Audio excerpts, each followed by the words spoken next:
Commission meeting to order. If everybody stand to their feet, I'd like to ask Commissioner Gibbs to lead us in prayer. Commissioner Higginbotham will lead us in pledge. Let us pray. Dear Heavenly Father, Lord, we thank you, Lord, for this day that you've given us, Lord. We thank you, Lord, for the many blessings you bestow upon us, dear Heavenly Father. I ask you, Lord, just to be with our county, Lord, be with our state and our country, dear Heavenly Father. I ask you, Lord, just to watch over us, lead us and guide us, Lord. Let us be the will of the county, Lord. I ask you, Lord, a special blessing on each person here this evening, Lord, each home is represented, Lord. I ask you, Lord, just to be with the county, Lord, and just be with us during the crisis that's, Lord, that's affecting our county, dear Heavenly Father. I ask you, Lord, just to be with our soldiers throughout the world that's fighting for freedom. We could be here today, dear Heavenly Father. And I ask you, Lord, just we thank you, Lord, for dying on the cross for our sins and winning our fail to give you all the praise, honor, and glory forever. Amen. Amen.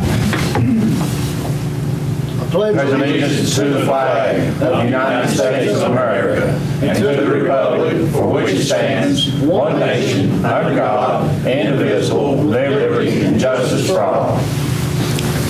Everybody can check in.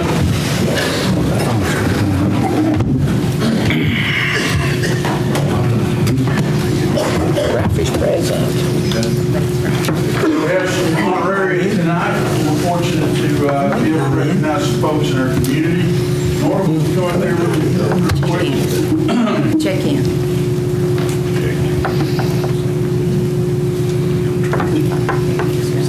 No, we didn't do One observance that we like to make every year is the recognition of Domestic Violence Awareness Month. People hurting people is a bad thing. And unfortunately, every community has to work hard to reduce, eliminate, and combat domestic violence. So Nora directs our women's shelter and works in check with several different programs that benefit folks who are unfortunately sometimes the victims of domestic violence. So I've got a proclamation to read from the Office of Campbell County Mayor, Domestic Violence Awareness Month.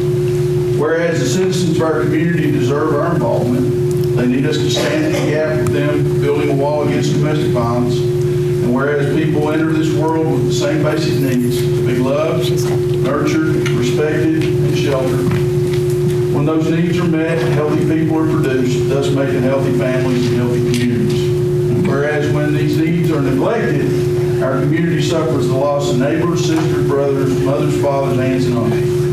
In the past year, hundreds of men and women and children in our community alone suffered from the inexcusable act of domestic violence. Reality is hard to ignore when every 1.4 minutes another woman in the United States is injured or murdered by her intimate partner. Approximately 74% of all murder-suicides involve an intimate, emotional, an intimate partner. Victims of domestic violence are more likely to suffer from depression, substance abuse, emotional and behavioral disorders, and an inability to foster healthy relationships. And whereas we must come together and shut the door on this truth, we must raise our voices together and let every enemy know that it's no longer accepted in our homes, businesses, schools, churches, or lives. And whereas I challenge the citizens of Campbell County from this day forward to join us in this battle, to open our eyes, our minds, our hearts, in an effort to help those already wounded and protect others from being targeted by this vicious enemy called domestic violence. Therefore, I, E.L. Morton, on behalf of all Campbell County citizens, do hereby acknowledge and proclaim that October 2017 and every October hereafter be designated as Domestic Violence Awareness Month. Furthermore, we pledge to join together and create awareness and education concerning domestic violence. E.L. Morton, Campbell County Mayor. Thank you for watching.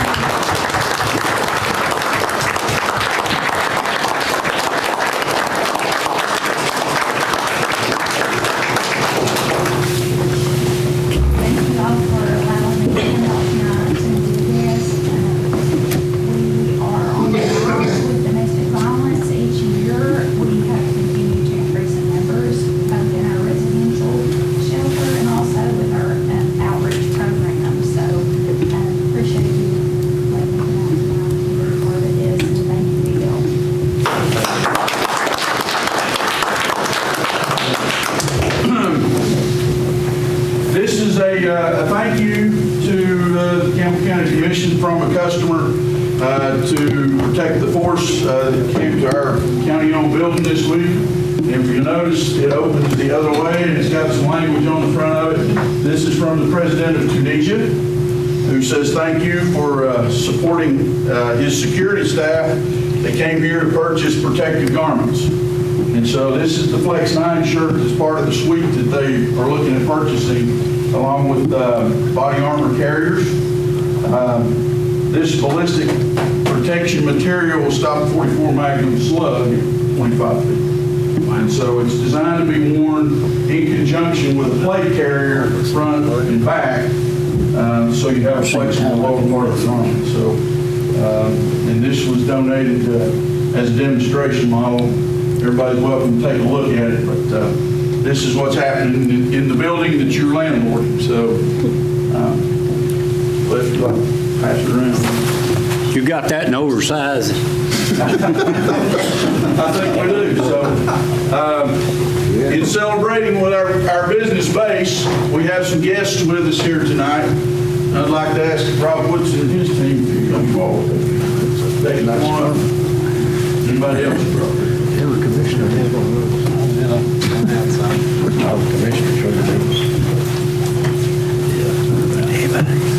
I'm just going to put it down. Here.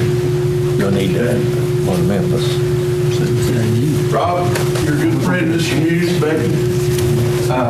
Outstanding job in the role that you play in Woodson's Cash Store. We'd like to recognize your family business tonight. And so I'm going to read from this proclamation, Campbell County, Tennessee, from the County Mayor and County Commission to Woodson's Cash Store.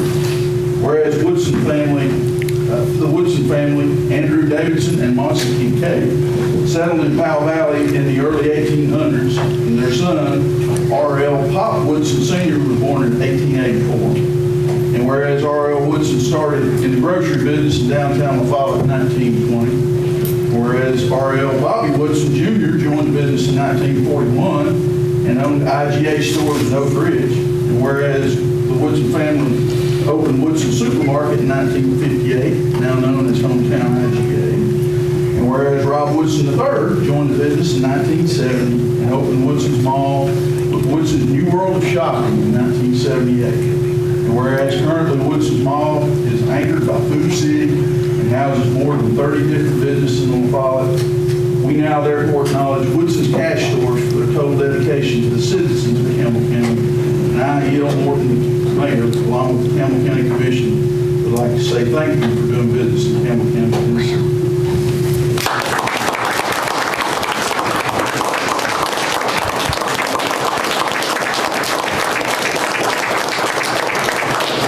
Thank you all so much. This county has been very, very good to our family.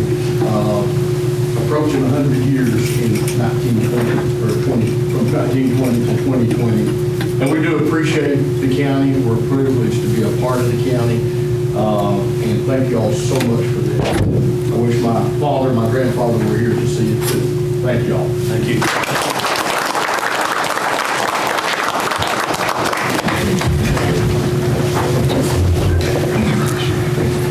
All family, come forward.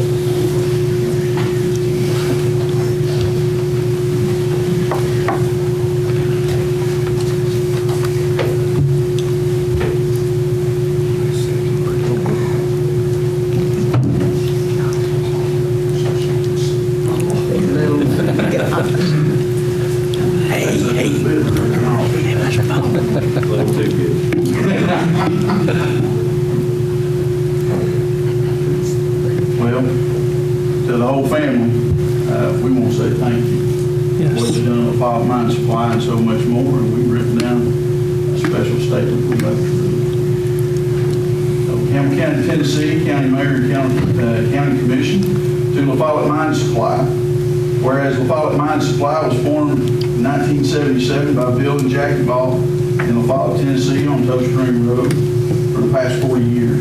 Whereas LaFollette Mine Supply has provided goods and services to local miners, industry, citizens, and government throughout its 40-year history. And whereas the Ball family and LaFollette Mine Supply has regularly supported meaningful community development efforts, including the National Wild Turkey Federation's Jake's Day. enhancing the lives of thousands of Campbell County youth and outdoor experiences. And whereas Billy Ball in 2017 was recognized as National Wild Turkey Federation C.B. McLeod Conservationist Award winner in recognition of his work for habitat, youth outdoor education, wounded warrior veteran hunting events, and other work to ensure a healthy habitat for game and our citizens. We now therefore acknowledge LaFava Mine Supply for total dedication to the citizens of Campbell County. And I, E.L. Moore, the mayor, along with the county commission, would like to say thank you for doing business in Campbell County, Tennessee. Yes.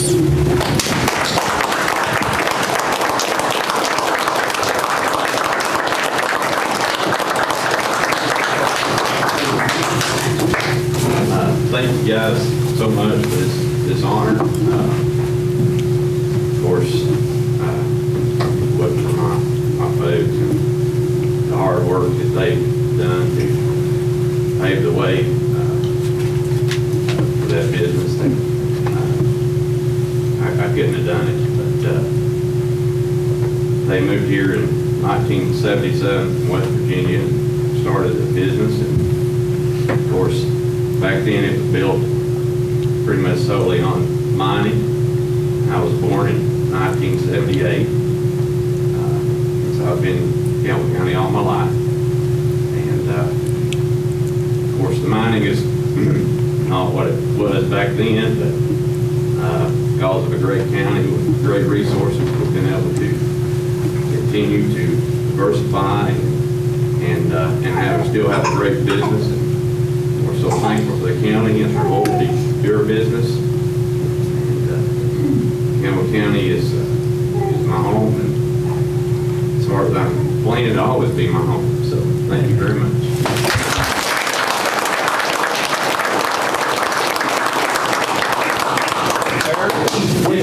Wished him a happy anniversary. I think it's our anniversary this evening. Oh my goodness.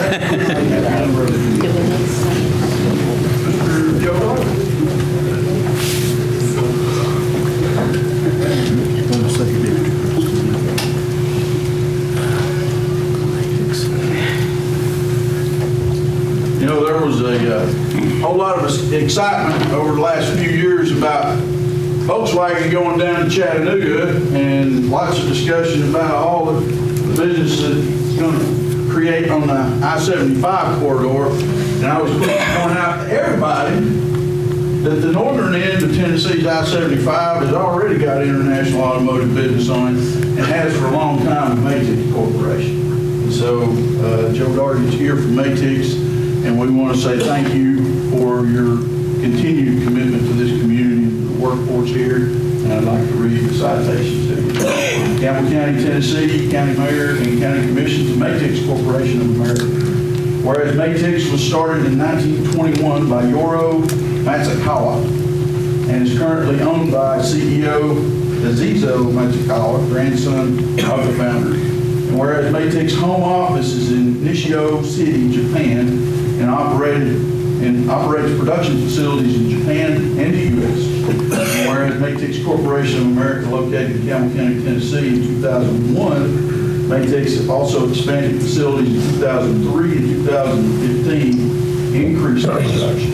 And whereas Maytix Corporation of America is currently the largest supplier of aluminum machining to Aisin Automotive Castings and employs 126 team members. And we now therefore acknowledge Maytix Corporation of America for their total dedication to the citizens of Campbell County. And I, the Mayor, along with the County Commission, would like to say thank you for doing business in Campbell County, Tennessee.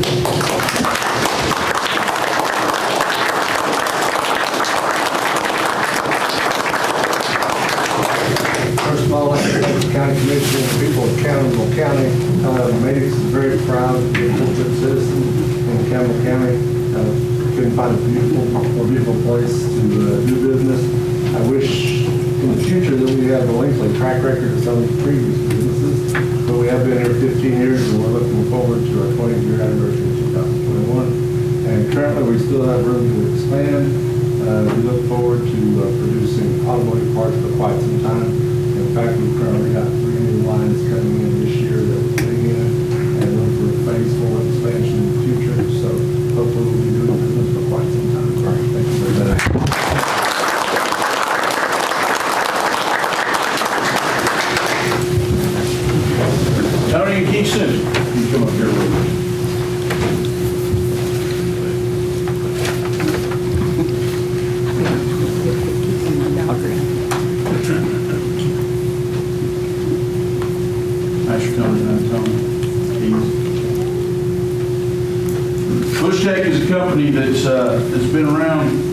here for several years and is now part of Better Made Trailers. Thanks to acquisition that Tony made. Keith is honcho and for him here. You're important to our community, and we just want to say thank you. So, Campbell County, Tennessee, County Mayor and Commission to Bush Tech. Whereas Bush Tech was formed in Orland, California in 1982 and located in Jacksboro, Tennessee in 1992. And whereas Bush Tech primarily produced leading industry motorcycle trailers in Campbell County, Tennessee for 25 years. And whereas Bush Tech was purchased by Tony Simpson and Better Made Trailers in 2017. And whereas Bush Tech BMT now produces motorcycle, utility, dump, and cargo trailers. And whereas Tony Simpson and BMT works hand in hand with A New Beginning to help introduce inmates back into the workforce with Christian values and work skills to make a new start. And we now therefore acknowledge Bush Tech and BMT for their total dedication to the citizens of Campbell County. And I, E.L. Morton, Mayor, along with the County Commission, would like to say thank you for doing business in Campbell County.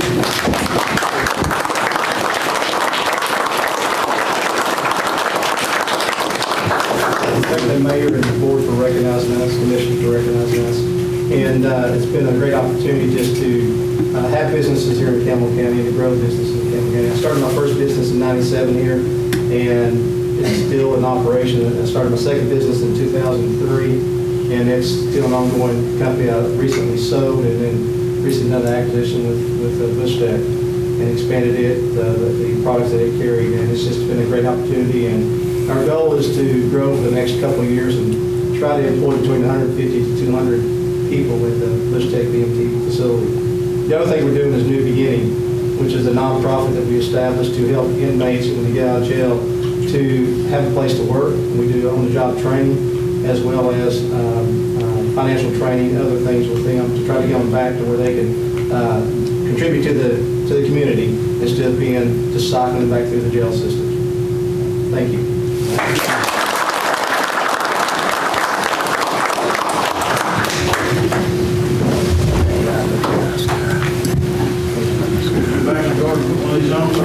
Yeah, I like that. It's a little heavy. Get them plates in there, it'd be a lot heavier. Okay.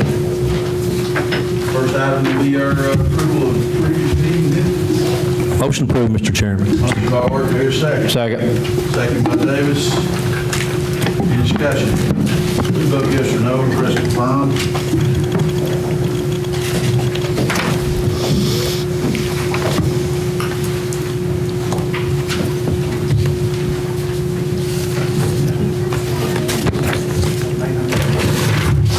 Mr. Baird, can you confirm?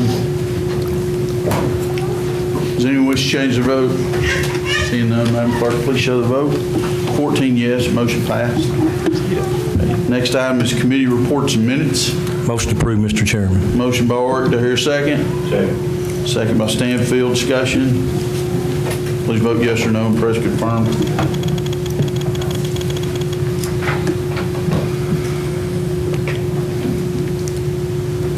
Does anyone wish to change their vote? Seeing none, Madam Clerk, please show the vote. 14 yes, motion passed. Next item is approval of budget amendments and other funding resolutions. Do I hear a motion? Mr. Chairman, motion to approve 10-1 through 10-10 or 10-12, with 10-10 being revised from last week. Second. So is that 10-1 through 10-12 revisions to 10-10? Right. Do I hear a second? Second. Second by Goins. Any discussion? Please vote yes or no and press confirm.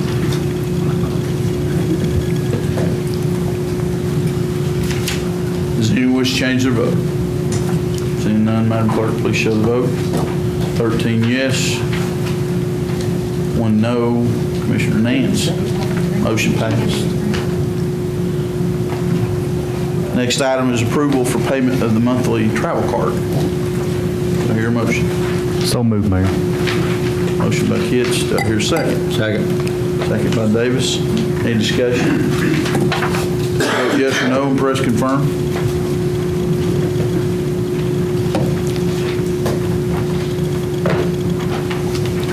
Does anyone wish to change their vote? Seeing none, Madam Clerk, please show the vote. 14 yes, motion passed. Okay, reports from county officials and departments. Motion approved, Mr. Chairman. Motion by Orrick, to hear a second. Second. Second by Ayers. Any discussion? Yes. Cliff?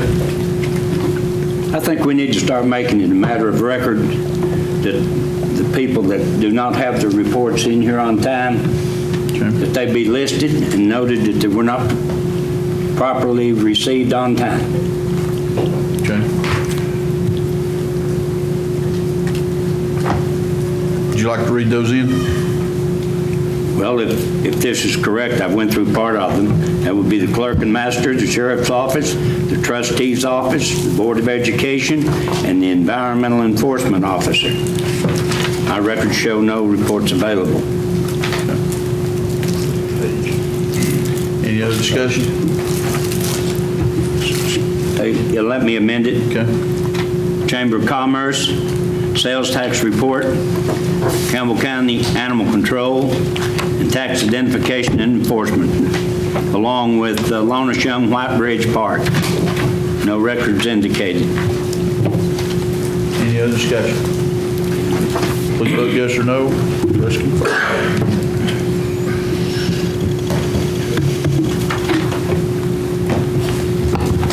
Does anyone wish to change their vote? Seeing none, Madam Clerk, please show the vote. 14 yes, motion passed. Move to other matters. Mr. Chairman, notary public. I'm sorry. Clean score. Yes. Item number 5 is notary public application approvals and renewals. Motion to approve the new applicants, Mr. Chairman. By Orrick, got your second. Goins. Any discussion? I got a question. Yes, sir. I'm sure you have it on here, so it's probably feasible. I thought the notaries had to go to an individual. We've got 3 on here that does not specify an individual. Like La Follette Utilities, they have 2. TDOT has 1. Doesn't there need to be? The names are right across from them. I'm sorry. I stand corrected then. Okay. No, okay. Okay. Any other It's misread. Sorry. You're doing good, Will. I started right about the other part. Please vote yes or no, press confirm. Does anyone wish to change their vote?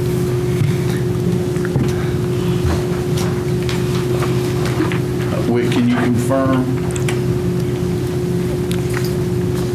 Does anyone wish to change their vote? Seeing none, Madam Clerk, please show the vote.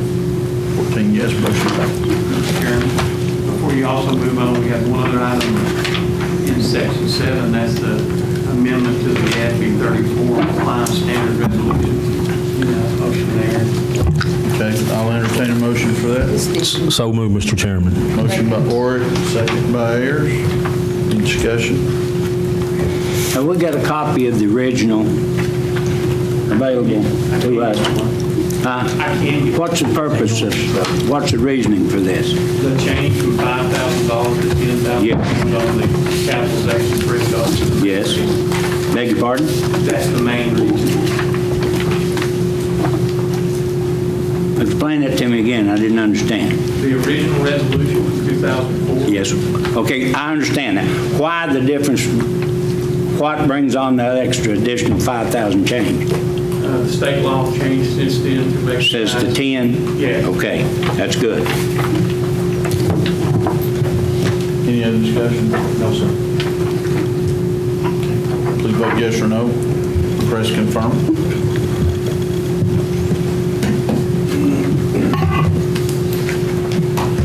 Does anyone wish to change their vote? Seeing none, Madam Clerk, please show the vote.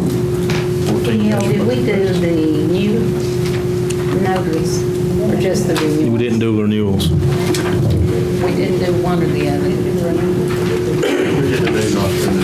Okay. I'll entertain a motion for renewal. I'll make that motion. Okay, motion by Nance, second by Stanfield. Discussion. Please vote yes or no and press confirm.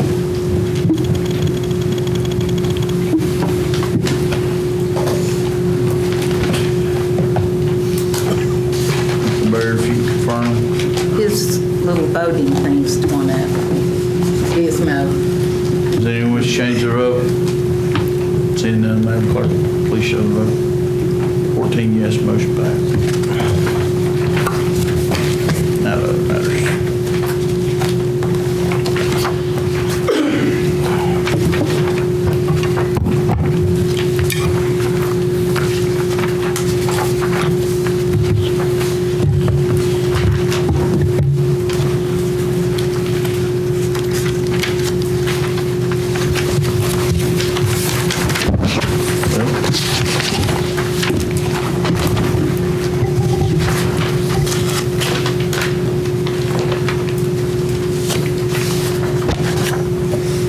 Been two items at the airport. I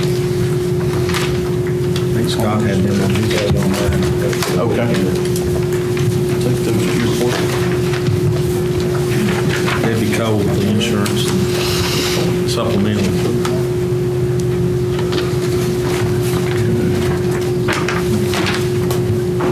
Did somebody pick that up for the report? No, you got it. Okay. We do have the contract, Debbie, on the cafeteria plan. Make a motion, Health savings contract. make a motion, we approve. Second. Motion by Ward, second by Ayers. Any discussion? Ain't no money involved, ain't no more money. No. No, it just allows your employees to set aside pre-tax dollars. Okay, any discussion? Please vote yes or no. Press confirm.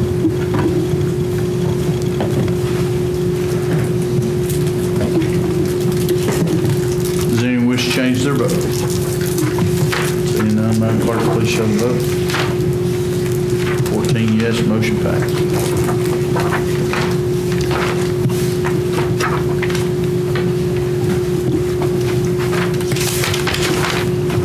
We also had notice of an audit fee increase. I will entertain a motion.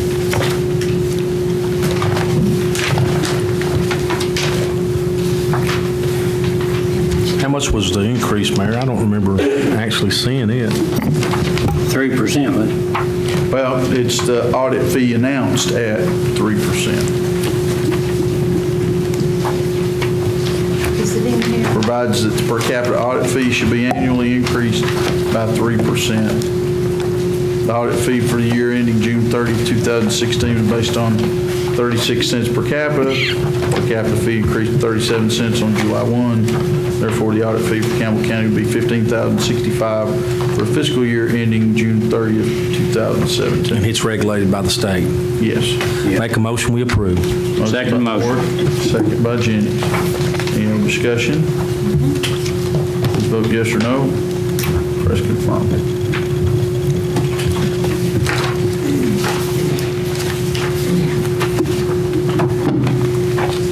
Does anyone wish to change their vote? Seeing none, Madam Clerk, please show the vote. 14 yes, motion passed. We have a surplus cardiac monitors. Make a motion, we surplus the cardiac monitors, Mr. Chairman. Motion by Orth, is there a second? We have to read those off on serial numbers, Joe. By Baird. Second. Okay. As long as they're in the record, then. Any other discussion? Please vote yes or no. Press confirm.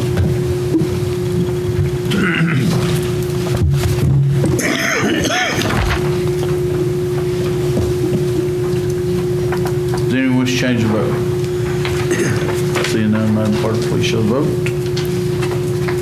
14 yes, motion passed.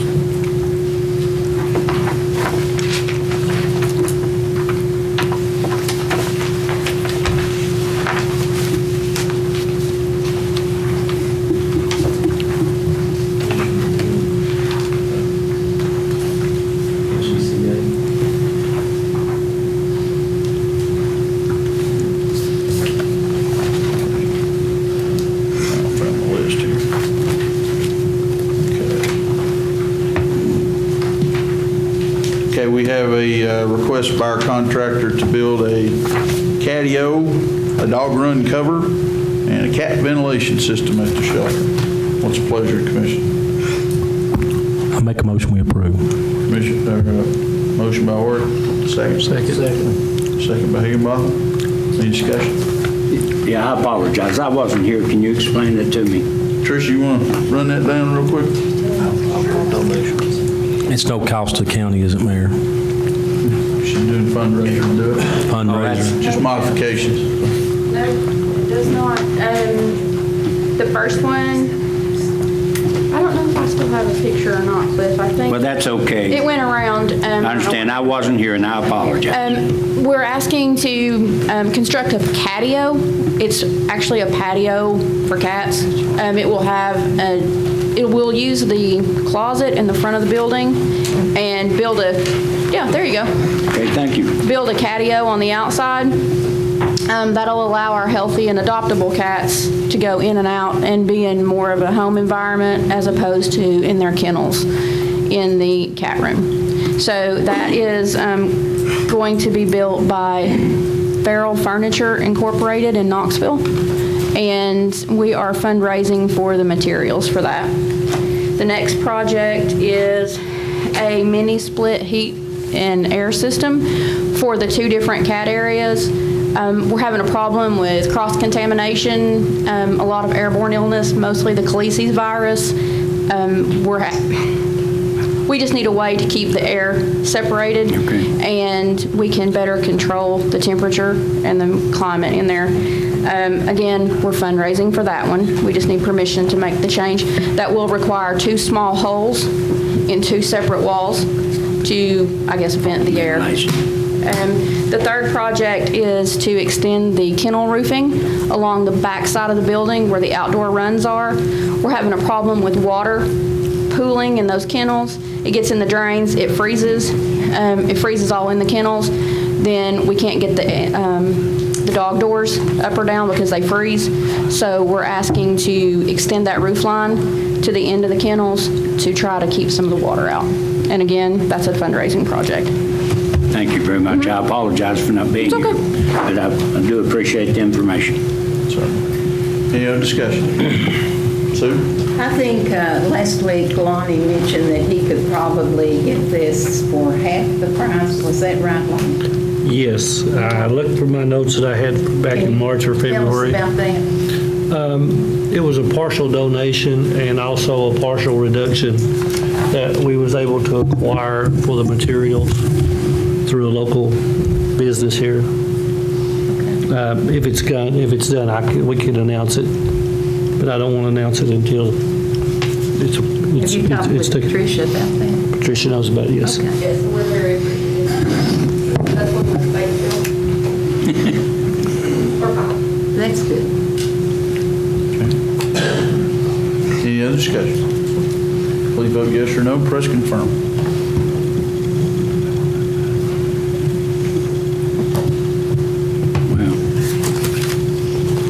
Does anyone wish to change their vote? Seeing none, Madam Clerk, please show the vote. 14 yes, motion passed.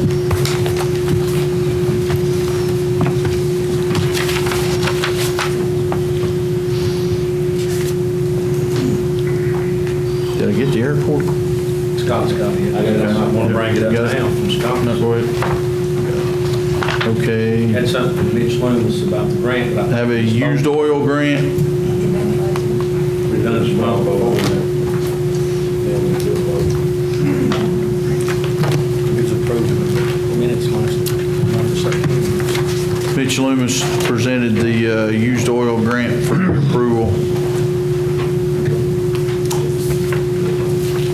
It's already approved in September. Huh? It's already approved in September. Was it? Okay. What did he present the other day? Budget amendment will be brought to you guys next month to formalize it. Is there anything else, Walt, that he had? He was wanting that done so they wouldn't miss out on the rest of the grants. They got to keep them in order to get the grants, and we'd already done that. Okay. Somebody put it on the agenda. I guess it comes from the mayor's office. He'd requested it. I guess we. Okay. I don't think you realize it got approved in September. I guess not. Okay.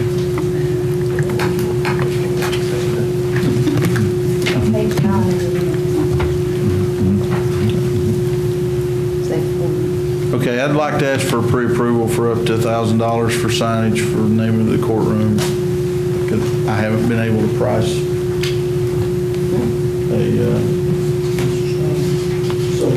okay. Motion by Bruce, second by Goins. Discussion. Does anybody know who did the sign for the upstairs courtroom for Judge Asbury? We can get a hold of Elizabeth. I'm sure she would know. I just need to contact monument companies and get some estimates on. Wasn't it attorneys that got that together, Jeff? Got the signage? I don't really know. Now, we put plaques on different buildings, the county comes for, but I don't recall making payment for the thing that's upstairs there. So I think it was to the Bar Association. I think it was. It was the Campbell County Bar Association that did that, and Kathy Pratt was the one that was in charge of that particular plaque. She would know who. I'll talk to Kathy. Who did that. Think we could get them to do the other one. Good luck there. Okay, any other discussion? Please vote yes or no and press confirm.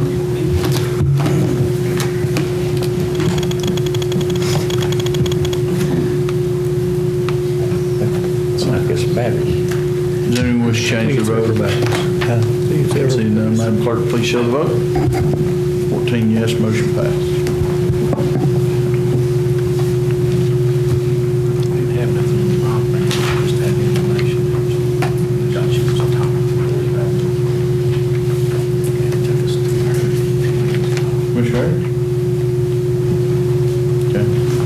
Commissioner Bruce. Just ask for a, McDonald's close, how many before we have done that? There are 32. 32.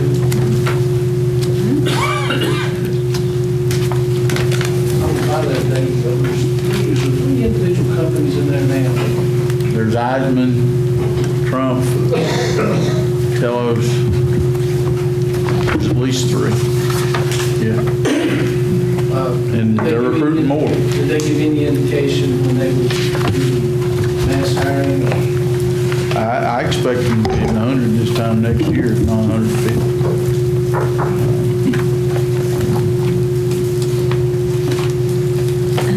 You had lost it. That'd be great. Yeah. Okay. Commissioner Davis. Yes, sir. We had a sanitation meeting, and we've come up with several things that we'd like to help improve at sanitation. There's 11 of them. I'll go over them one at a time, read it to you.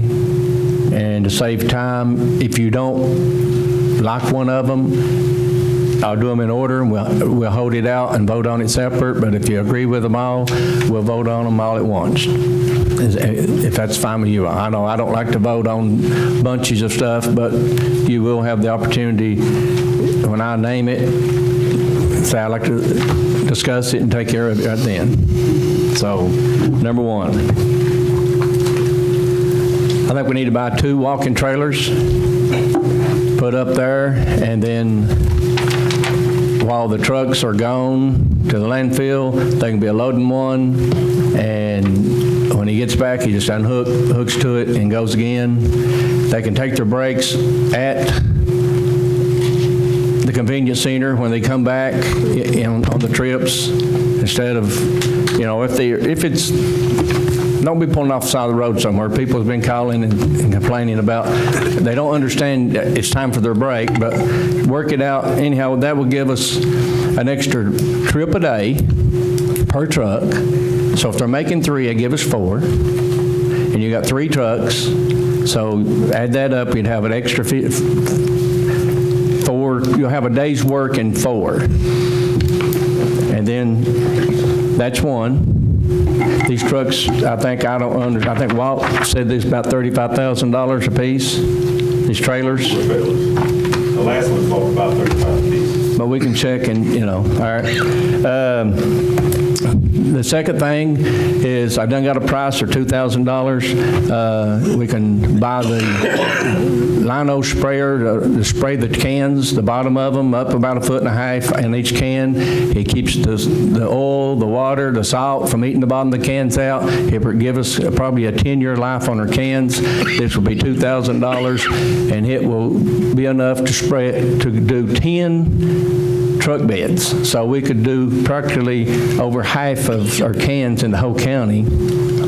When we got new ones right now, before they're sent out, spray them. We get one, we put a new bottom in it, spray it, and that's going to give us life on to our cans. Anybody have any problem with that? We're going to talk about the repairing the ones at the bottom of the rest. Sir? Pardon, I can't hear you. Are you going to bring up anything about the ones that the bottoms of the rest of that? Well, they're supposed to be already putting new bottoms in them.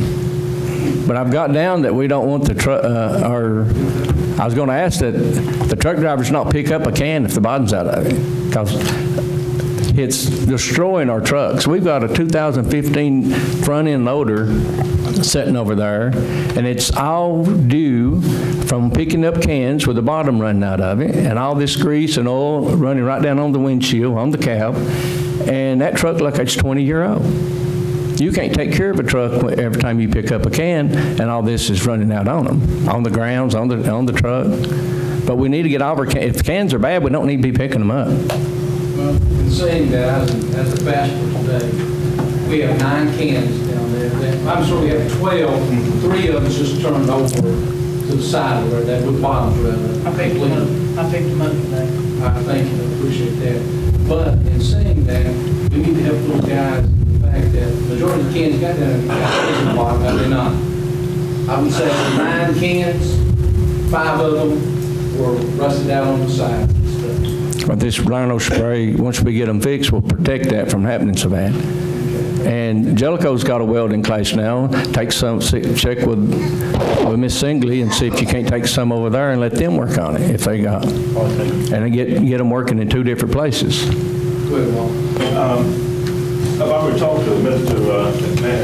County, and when he comes back next, we just received our cans, or the 30-yard cans, we're waiting for one to put the scrap metal in, so we're going to start next week working on our cans with the bottom. I'll check with Ms. Singley.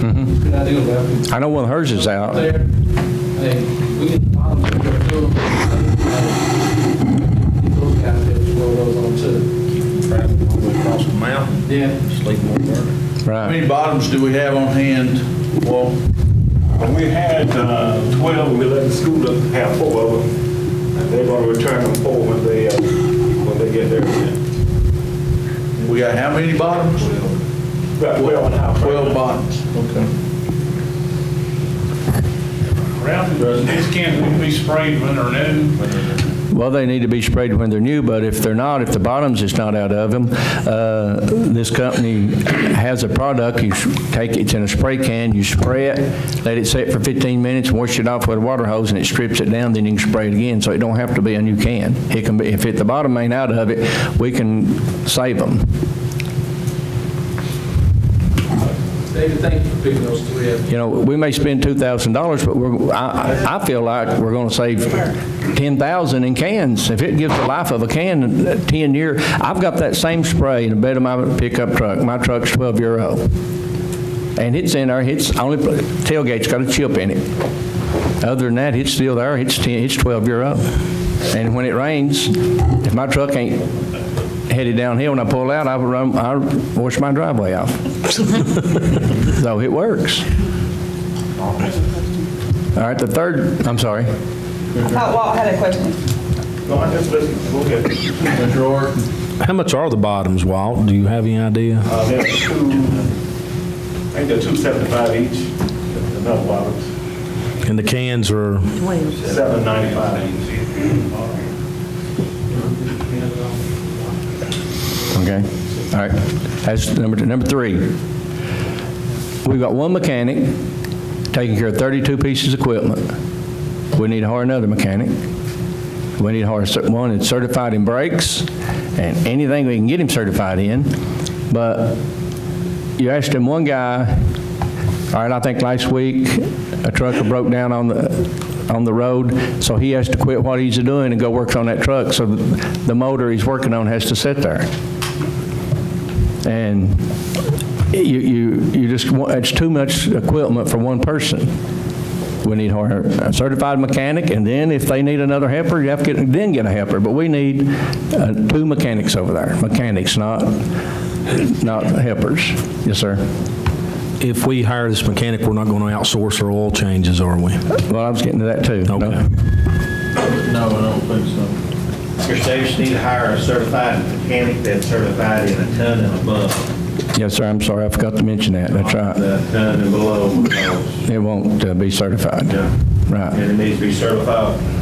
And I spoke to Mr. Marlowe, and we got to talking, and if we hire the mechanic, then we don't need to sub out our oil changes.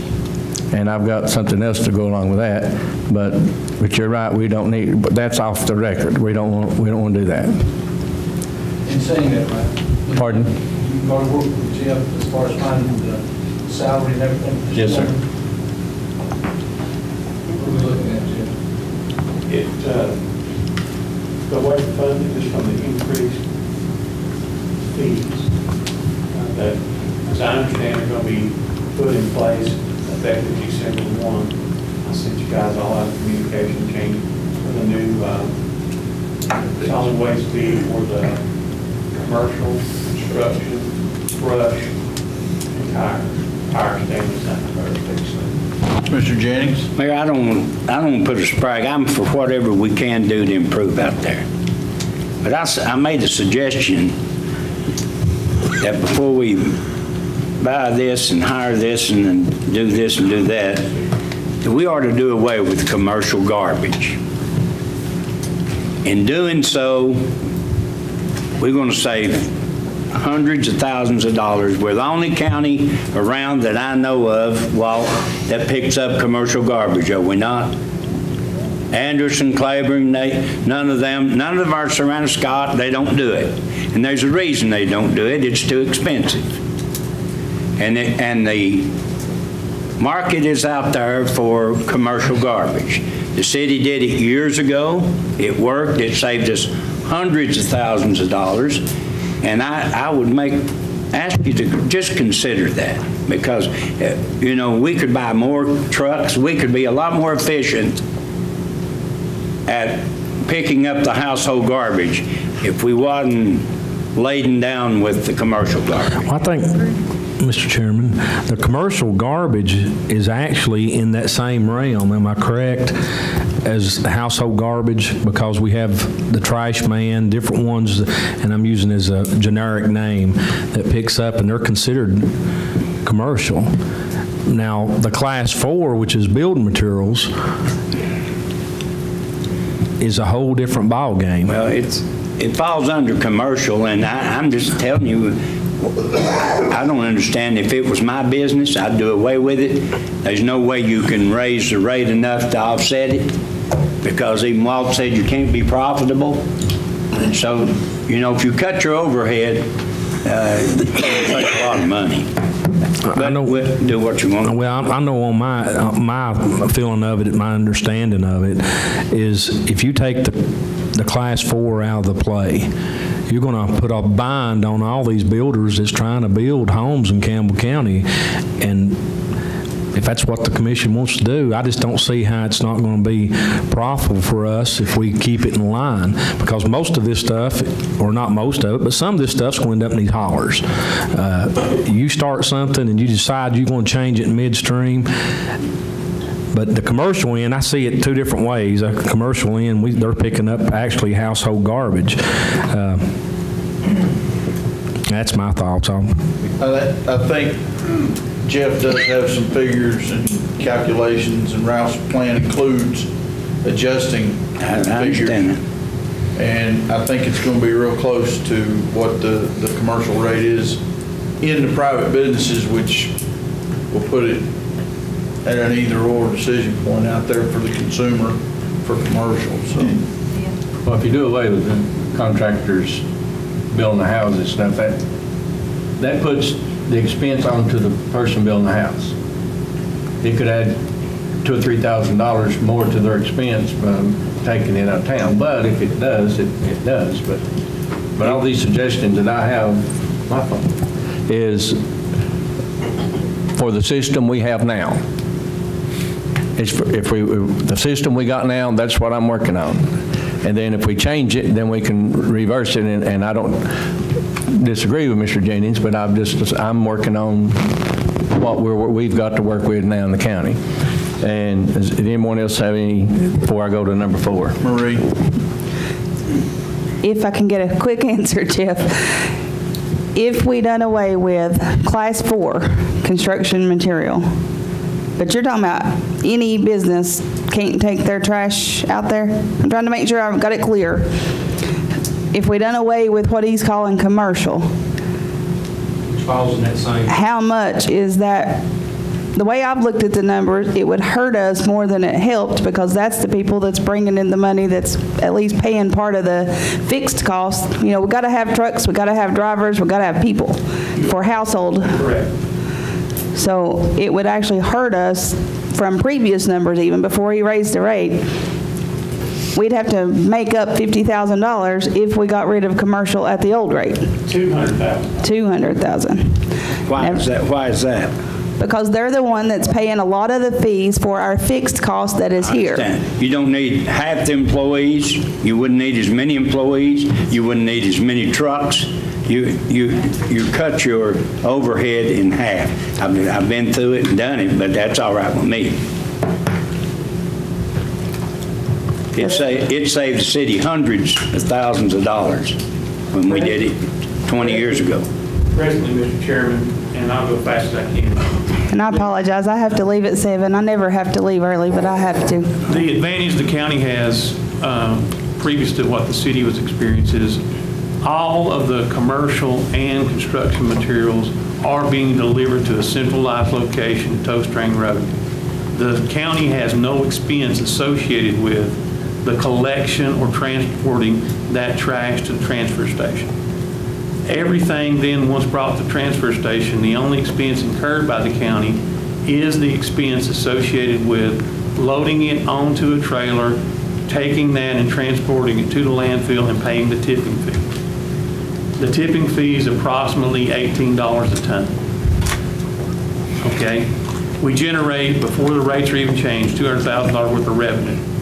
We're essentially making $100,000 above and beyond the tipping fee associated with that. So you would have $100,000 of expenses that you would have to cut if in fact you eliminated the $200,000 worth of revenue. And those expenses are along the lines of fixed cost expenses, not in the form of variable cost to where you would be able to eliminate them easily. So we have how many full-time drivers that do all this back and forth? I think that there are 2 or 3 drivers that do the transportation to the landfill. I believe Okay. 2 of them work out of the transfer station, and then you have 1 truck that on occasion from Jellicoe goes to Scott County as a front loader truck as opposed to. But they're not picking up commercial trash, though. That's correct. Right, I'm talking about, I guess, just from here to there, because that's where the commercial's coming I believe that in. there's 2, but there may be 3 at some time. So even if we got rid of the commercial, could we afford for personal or household to get rid of a driver?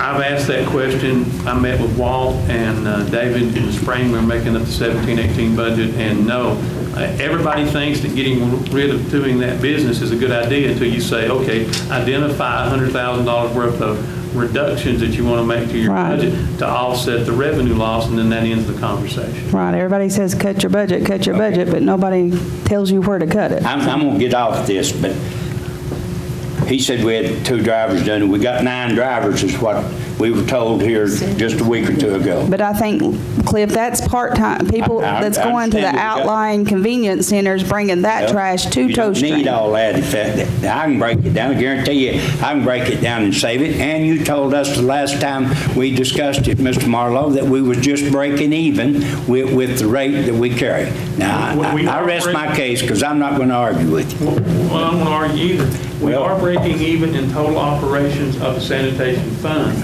All I'm saying is that part of the revenue stream that funds the operations at sanitation department is this $200,000 revenue generated from. I don't argue that. Why are we the only county around that does it? I don't know that we are. Well, check and see. I think if you'll see, we're the only ones that do it. But I rest my case. I'm back to losing that. Okay, number 4. Sorry, Ralph. That's all, you're fine. That's what you're here for. That's no problem. Number 4 is put a tracker system on the trucks. If they're broke down somewhere, we know where they're at. And they're never lost with us. And then we keep up with where they're going, when they come back, and where the trucks are at. Just wait. What's the cost of that per year? I would have to ask Mr. Marlowe. Did you get up on that? Well, actually, I talked with Bruce, who has one in the ambulance service department, and they're looking at the potential to actually get a cheaper one that would be through one of the cell phone companies as opposed to the one they're presently using. The one that's presently happening, I think, is $40 a month. So we'll find out for sure what the new rate's going to be. It could be, after you get the initial investment, I think it'd be less than $40 a month. Is that right, Bruce? $40 a month? It's $40 a month per unit. Right. Per unit. Per unit, that's it. It's $400 That's $40 per. Okay. Right, and that's the system we have now. And did you think that the new system was actually going to be less expensive? Yes, the new system is going to be actually less expensive, and from everything that we've heard and seen, it's actually a better system. And the new system, dollar-wise, will be how much more or less expensive, do you know? She's actually bringing the quote to me tomorrow, but I don't know. Okay. It's less than 5,000 a year, isn't it? Well, all these are... 10 So you know vehicles. where they are marketed. All of these are suggestions, and then if we finalize them, we'll have to come back and later on, I want y'all to vote if you agree with them to send them to sanitation to help improve. Then if we have to vote on a price later, since I don't have a price on it, this don't mean that whatever we come up with a price, it's set. I'd want us to re-vote and everybody know what the price would be. Right, and then vote on it that way, all right.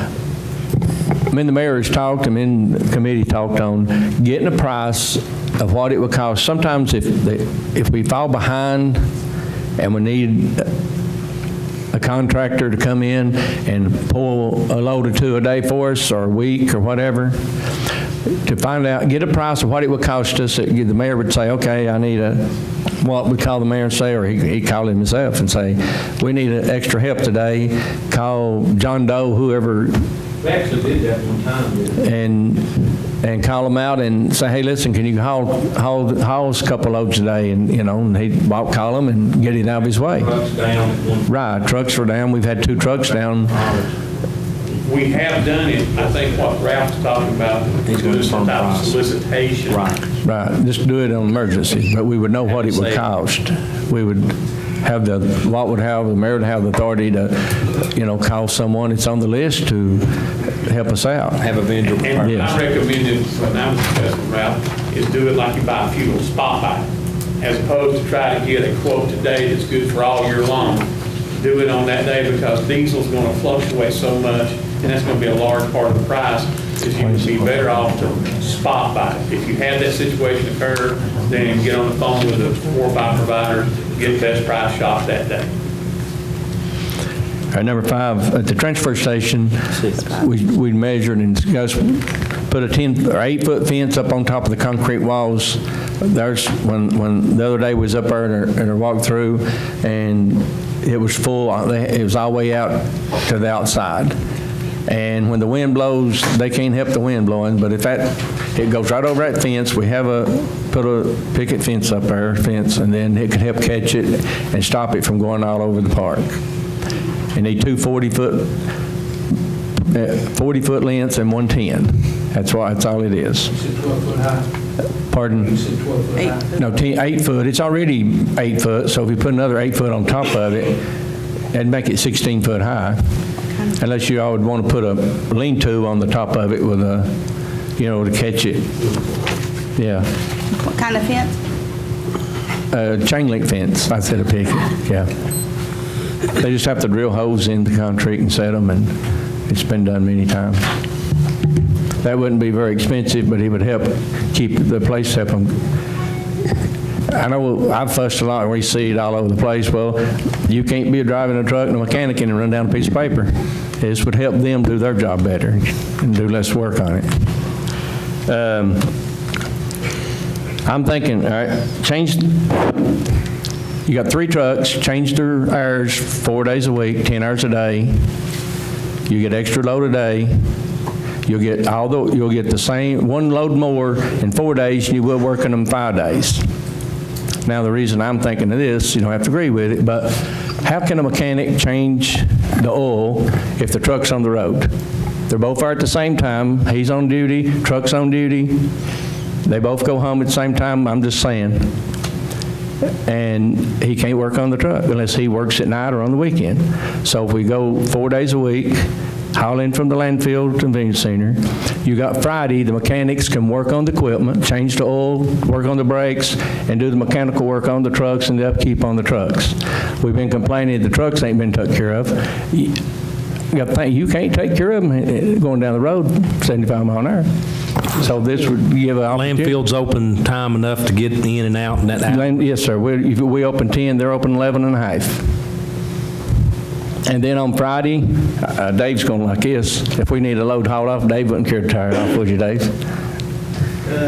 No, I wouldn't care. I'll do it all the time. Well, that's what I'm saying. On Friday, if we needed that load. You gotta have people on Friday For what? to get it out. Well, if you got it out in 4 days, it wouldn't be there Friday. It ain't gonna be there Friday till Friday. It comes in on Friday. What would be the best day to do servicing, Dave? Days are Monday and Tuesday. And generally Wednesday, we don't have anything on the floor. Then that's when the trucks are free, the whole cardboard, and he does the oil changes. Knoxville Came from that, they change the oil. You'd kill us if you took nobody on Friday. Yeah. Well, you Thursday and Friday as opposed to Monday through Friday. That's all I need. Mr. Chairman. So you don't, well, but this, I know I wouldn't want to, I know, I'm going to get this here too, but it's like our convenience centers. Those poor people that works those convenience centers, they don't have a life.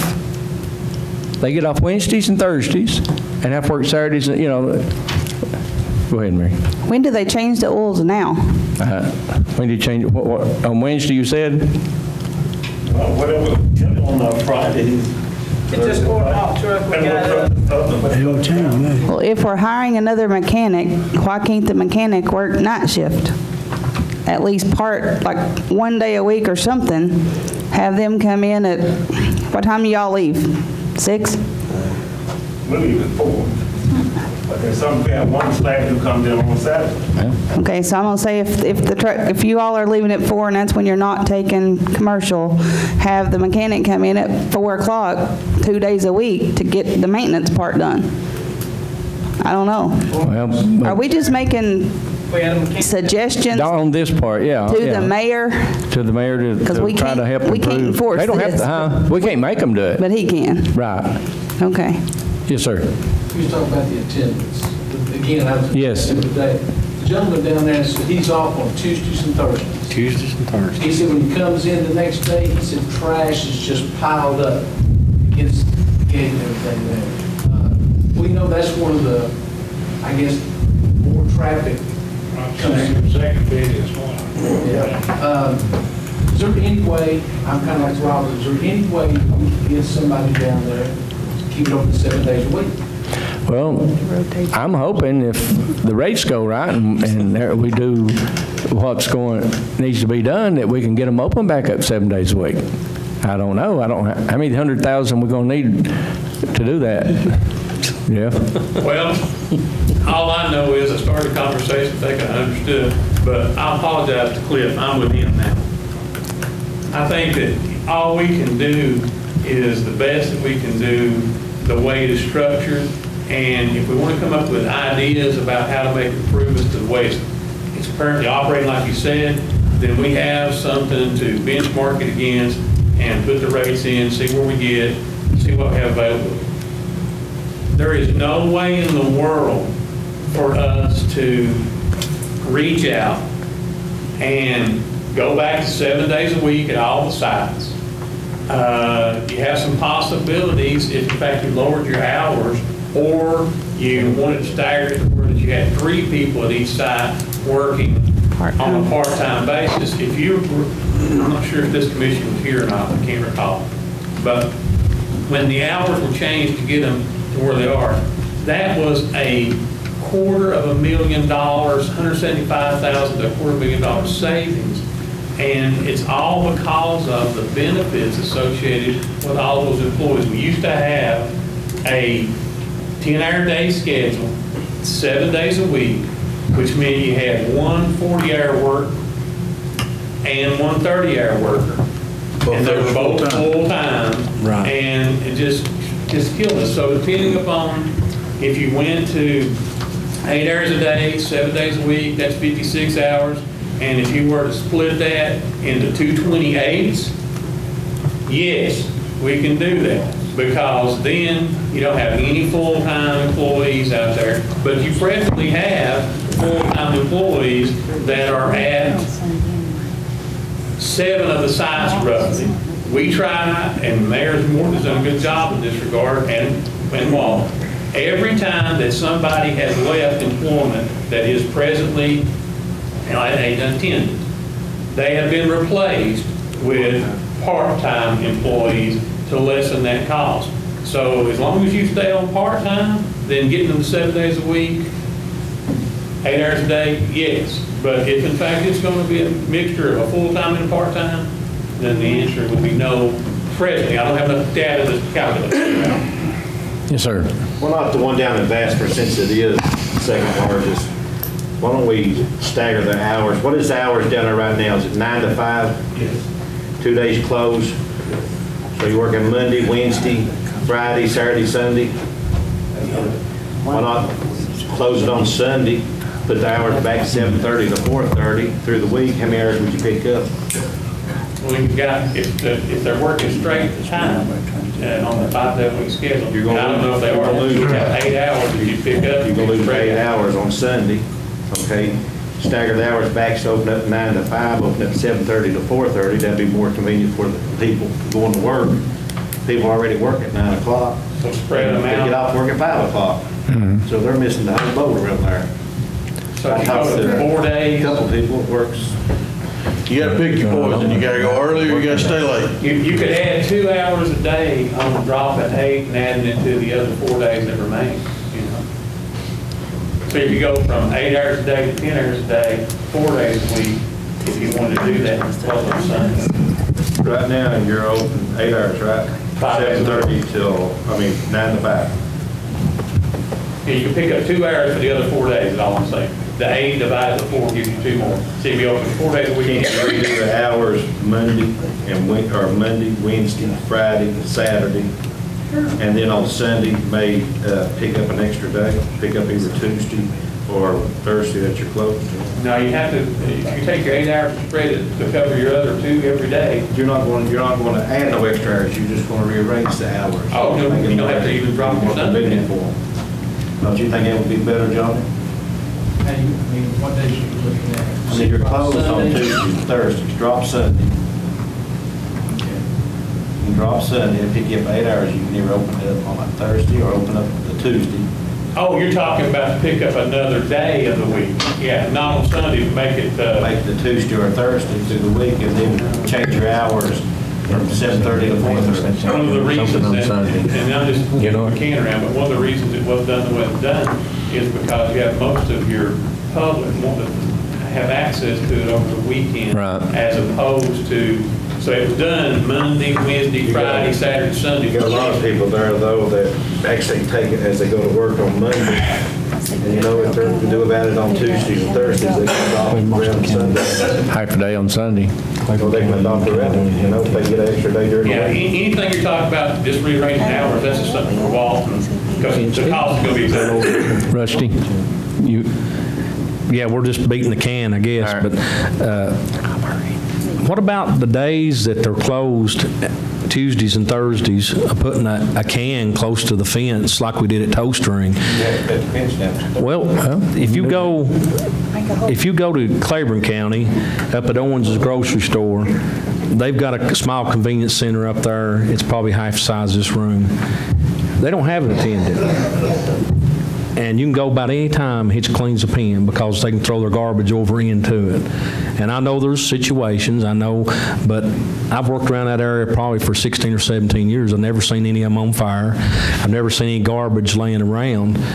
And they have somebody come through once a day and make sure they're all clean. And not only Claiborne County, but Union County down in Straight Branch and Blue Springs does the same thing.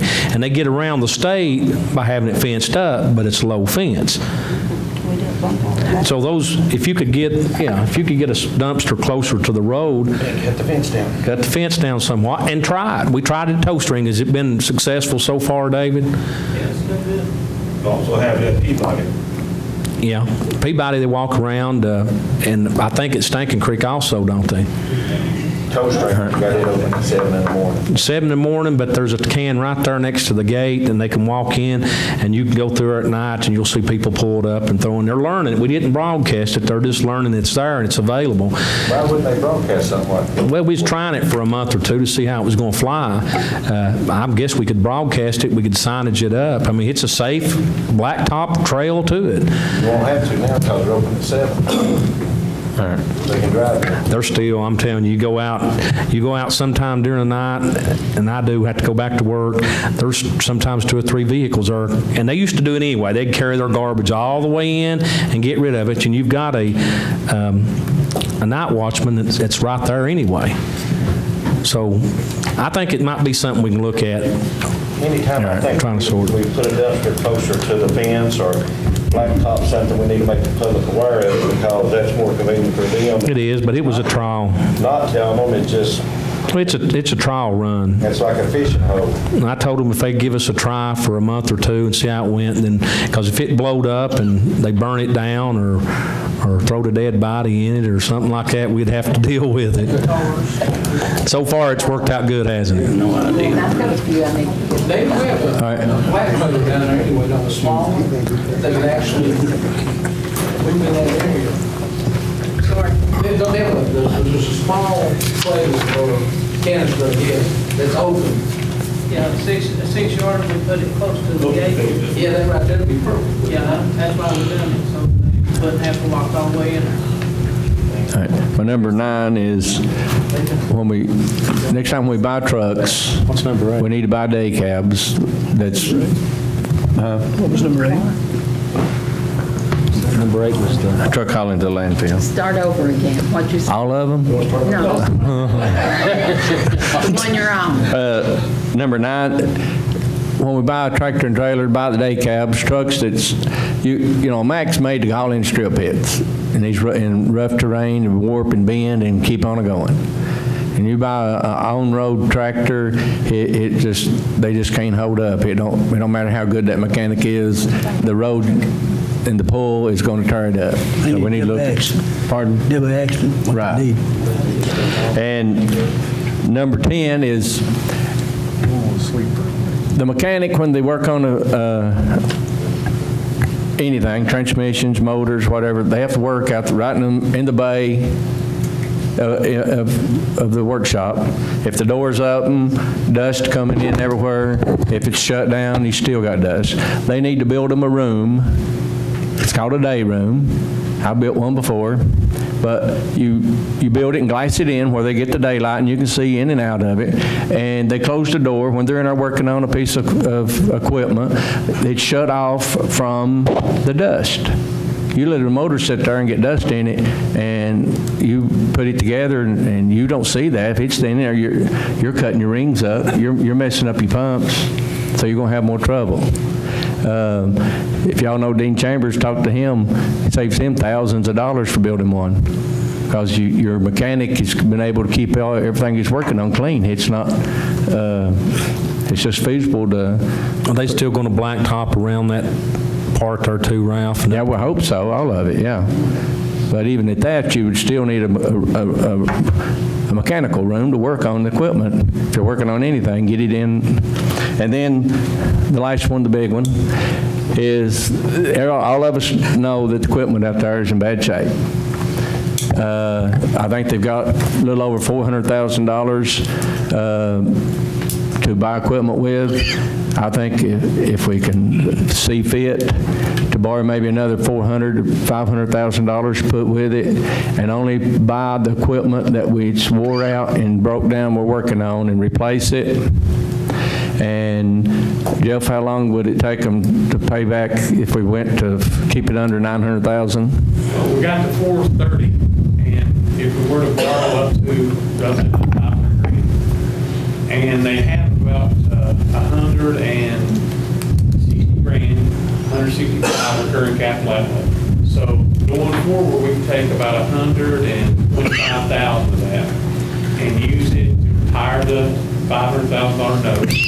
Over about a 5-year period at the most, we'd have it paid off. So somewhere they'd be out there in 5 years as opposed to, and that'll let them buy everything that they need and service it over time, not have to have any more money into the future to do it. Just go from having recurring capital outlay where you buy little pieces to dedicating that to the debt service component and buy all your equipment now, and at the end of that cycle see where you are, and maybe start a routine where that you would from then point forward decide, well, I need to invest another $500,000 here and buy to replace some stuff. Right. Just keep that in place that way. I think that'll probably serve their needs better than trying to spend $150,000 this year for little enough. That ain't going to buy them a truck, that ain't going to buy them an excavator, that ain't going to buy them any one singular thing. Buy them a couple of deck cabs and a couple of walking trucks. Right. So, yeah, I think that's a very feasible idea to do. That's on the department receipts, no additional appropriation. It would be a reduction in the future periods of their recurring capital outlay money, and instead that would go for note service. And that's the only place it would have to come from? Yes, you wouldn't have to have any more money, and if in fact you need a little bit more money. And how much would you think on dedicating? I'm sorry. And let's say that they borrow $500,000 more to go on the 430 they have now. Then that would be about $125,000 worth of debt service over 5 years, inclusive of interest. Right. So somewhere around a 5-year note. Okay. And you get more bang. So we can take advantage of ours to pay off. We're just doing it now, we're getting back ahead of the ball. That way. And one thing that Ralph talked to me earlier about was any of the property, any of the equipment that end up being replaced, then declare surplus and then use the proceeds from that to withdraw down, pay off some of your outstanding debt. Just dedicate that to a retirement. You need to put them back in front of the ball, that the 8 ball, when we're moving on with the flow of the because all they're doing is just patching junk. Yes. If you guys remember that have been here when Potter first came in as road superintendent, what he had to work with out there was nothing. And it took us about 4 or 5 years to get up to that spot in the road where we had really good equipment to work with. And we had some very material purchases over a 4 or 5 year period to get there. You know, in all businesses, you need stuff to work with, not stuff to work on. And Walt's just, you know, he's got nothing but stuff to work on except for just a few pieces of new. But the excavator's new, the backhoe is in pretty good shape. You got a new skid steer.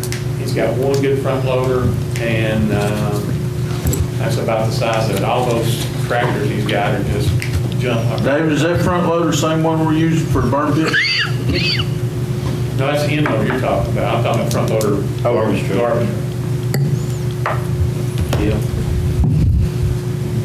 I like to refer to it myself as antiques, not junk, especially when we're going to hold it off as an auction. But the Wayne, sheriff emphasized that's antique, not junk. Antique. Well, that's all I got. What was number 8? Was it? The day cab. Thank you. No sleep. Pardon? 8? No, let me find my notes. I got too many. We was talking about the scheduling of the... Oh, trucks hauling to landfill? Yeah. Putting them on 10-hour shifts and I got a schedule. moving the schedule modifications and... Number 7 was hours for the... Changing hours. Change times, yeah. Number 8, I didn't have anything. Let's go number 7 again, please. It was changing hours for the truck drivers. And the convenience centers, yeah. Moving, like Mr. Stanfield said, move them up. Most, on the times of the convenience centers, the working people is going to work and an hour before they're ever open, and then they get off at the same time. It only benefits you if you don't work or you're off that day. So moving the time up, open an hour before we go to work, and then close our, they learn, they can drop it off on the way to work instead of letting it sit in the car all day. But I was thinking go from 7 to 4, and on Saturdays, take the hours off the Saturday, 2 hours, and 3 hours off of Sunday. On Sunday, you're going to get some, I don't want to bring in religion, but we have some people that their Sabbath is Saturday, and our Sunday is their Saturday. So that throws them off. That's why it's open on Sunday. But we don't want to get to there. Like you said, these are all just preliminaries, correct? Yes, sir. There's things that they can adopt. And I was just talking, I'd like, go and Sue myself to go down and talk with the people down there and ask them, what would be a good time? What's a convenient time for this to be open? when I talked to some of them, and there's only one that didn't want to change their time. But, you know. If you can ask your citizens in. You know, that's, I don't want to, I ain't going to mention who it was or nothing, but this ain't something we want to force on them, but we got to do what's best for the public. If y'all just ask citizens. And I know they like it being open 7 days a week, but a lot of people don't like it. They're not, the only time they can get to them is on a Saturday, is because it's not open when they can go to it. But now, go ahead. David, Jeff, Tom. Yeah, I'd like to go back to the 5 days a week, truck drivers being off on Friday. We can't do that. They got to be there 5 days a week. Friday is the last day before the weekend. Just say, for instance... well, the night shift in the mechanic might alleviate that. No, I'm talking about people bringing stuff in here. Right, but if you leave your truck, just work Monday to Friday, and night shift your mechanic, like Marie said, I think that makes your equipment available to your mechanic. But you don't know from half of the day to the next day how much is going to be brought in there. Just like, for instance, Friday, all the cities comes in, we got utilities coming in. David, I think you can stay on your Monday to Friday. Let me clarify. Friday, she's going to give you the mechanic at 9, so you want to take off on Friday. Yeah, Ralph was saying cut it, make it longer days so we can have a day to do the maintenance. My thing is, if you're hiring another mechanic, let the mechanic come in the evenings. Keep your Monday through Friday drivers like you've got them. What about Saturdays? Or whatever you got now. Mechanic Saturday day. See, we ain't got that right now. Saturday day, there's nobody there to bother. Well, that's what I was kind of asking Ralph. Is he there? Is he working 50 hours a week, or does he take a day off through the week? Well, right now we've only got one. Right. If we're bringing in another one, it's going to work out better. You need to set the hours for whoever the new one is that fits whatever you all need. Yeah, I understand. These are just really recommendations to the mayor. It's going to be between the mayor and Walt and you all what you do. But I just kind of want you to understand, DC River may come in Friday and drop 4 loads. Right, so we're saying leave your Well, truck you'll have drivers You'll have alone. 5 trailers there to load it up in, and we're waiting on a Monday. That's what I'm getting at. But you got the weekend done. If they don't pull load on Friday, you can't get 3 of them out. But the evening shift for the mechanic, I think, will help us. Well, I know they were talking, Hart, buying another truck and getting another truck on the road, but that would eliminate a truck. But let me make this. None of this is feasible by me, and I think most of it, if we don't hire a mechanic first. Without hiring a mechanic, none of the thing I said tonight goes. They need to maintain the new. Because I don't think we need to buy new equipment, and with what's going on, and not enough help to take care of it. And if you don't hire a mechanic first, then I don't agree to doing nothing. They need to keep it clean too. Are they truck picking up twice on Monday? What? Are they picking up twice on Monday? Today, I talked to one of the drivers, he said he wasn't working today. So I don't reckon none of them. We hauled to the landfill today, right? Yeah, with 4 loads. I think he's talking about the Now, you got front-end loader operators too, 2 right? of them, they was on the job today. He said Monday. I talked to one today, he said he wasn't working. Yeah, today is Monday. That's right. That's You talking about right. last Monday? I asked him, he said he wasn't working today. You got one of the drivers off today? No. A big heavy set fellow, come pick up cardboard. That's Brian, he was. Brian's on the cardboard. Cardboard, yeah, picking up cardboard. Right, he doesn't run cardboard every day, right? Yeah. All right, He's doing 5? Okay. all right, do I need to put this in a motion, or we just want to take it, or what? Y'all want, We need to study it. pardon? It's just a suggestion. Just suggesting, if y'all agree with it, then. But we also have some recalculations. Are they independent of this? Some tonnage rates? Fees are done, it's just a matter for Walter to implement them. I'll have to do that on his own. Okay, so that's independent. Yeah. And it's, But not on the gentlemen's that pick up, we done raised it on them once. One that goes around and picks up the people's household garbage. Right. $39, I think is what we had it set before, and I don't think it should go no higher on them at all. go for 42, right? Huh? Go for 42. I know, but. You gotta do one or none. Yeah, you Are you talking? You can't just pick ones you want. Why can't I always have? Well, you'd actually be bringing it from 34? 3350? 3350 to 39, because that's what we set it at. It said it, and then they drop, I think you're going to push a big part of those trash people in here, and you'll find that out. Right. You had them here once and then Walt lowered it back down to 33, so what we did was conveying in. Well, it helped Those them. rates afford the mechanic, correct? Yes, that's what I was trying to say a second ago. Before we can go forward with the mechanic thing, we have to have the rates in place so that we can have the additional revenue generated from the ton. You gotta be estimating 30, 35 for mechanic, right? Yeah, I don't know exactly what Plus the cost would be. benefits. Yeah, I mean, it's a pretty good size percentage change, you know.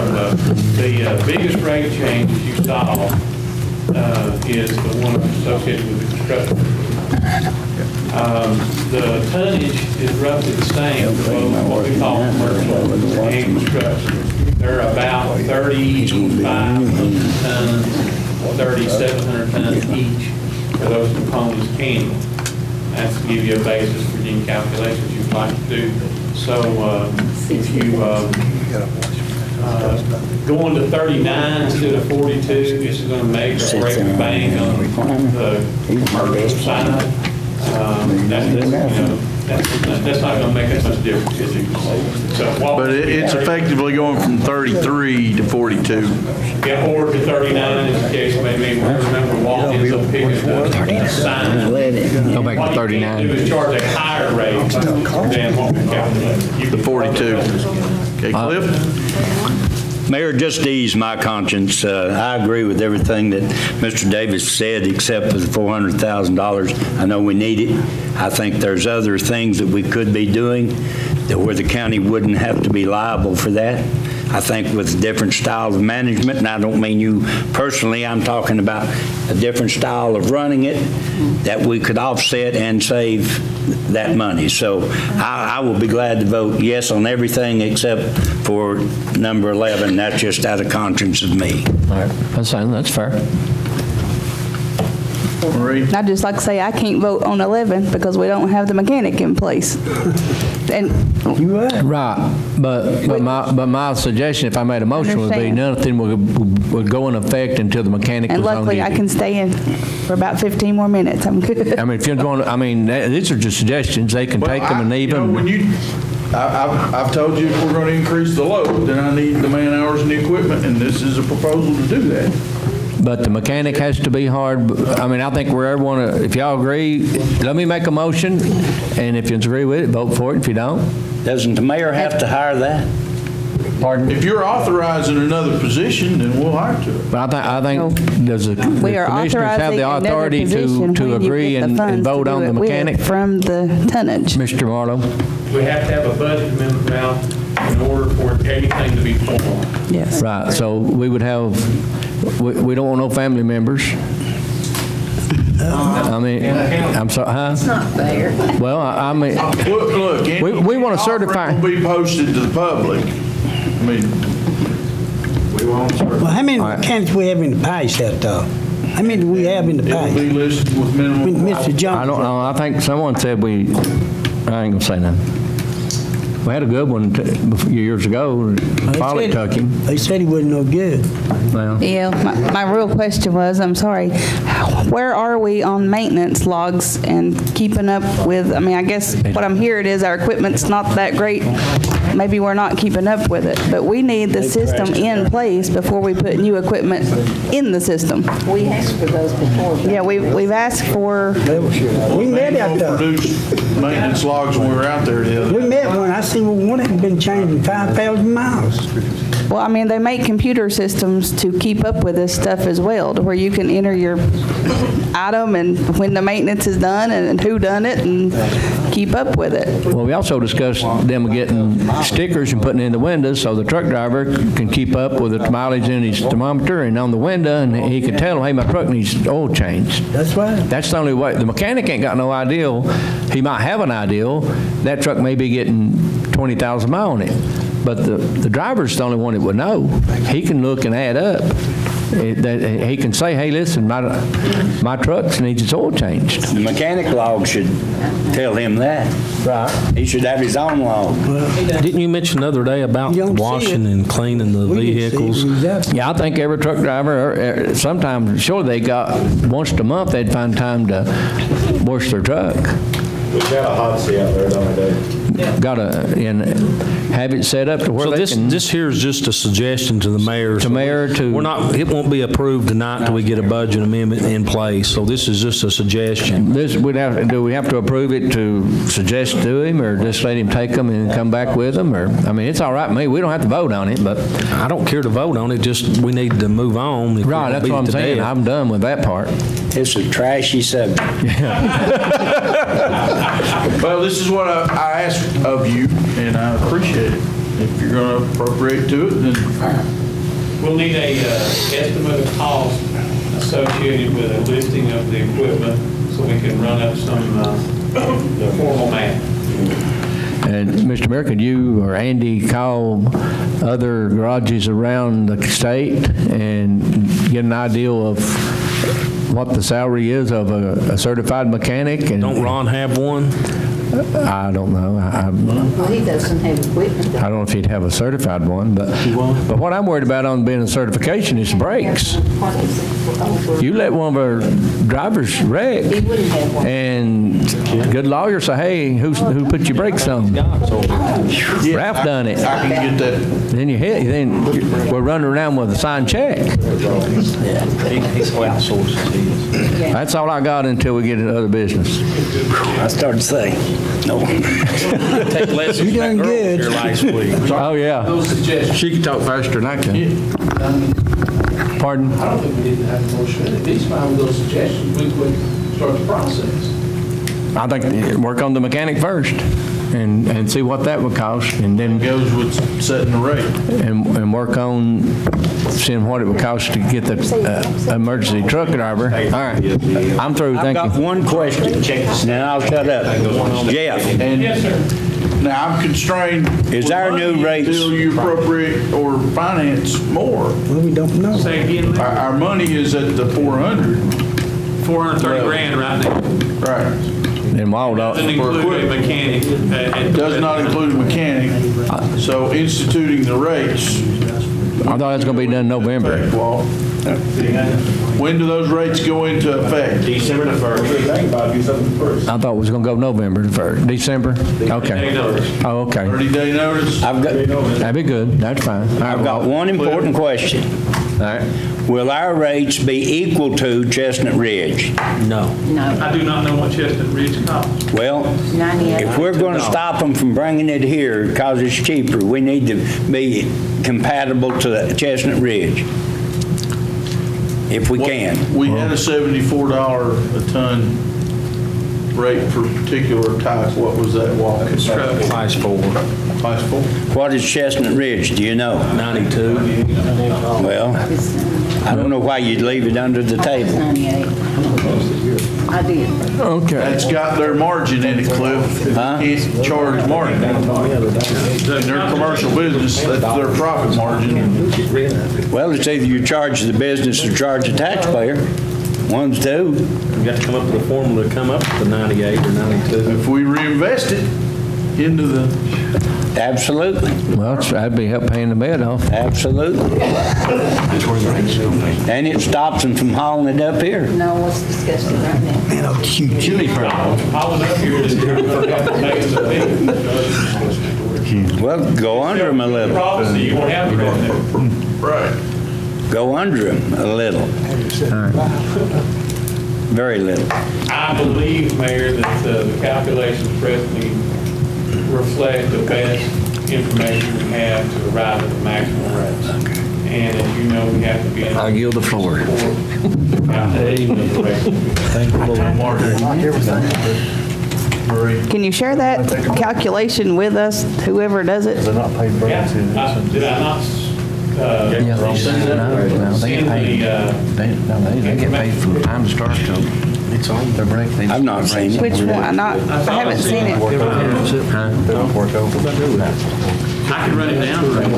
You don't like that? Hold on a minute. That one through. Okay, so if we institute those rates in December, we can also post for the additional mechanic. Yeah. Same time.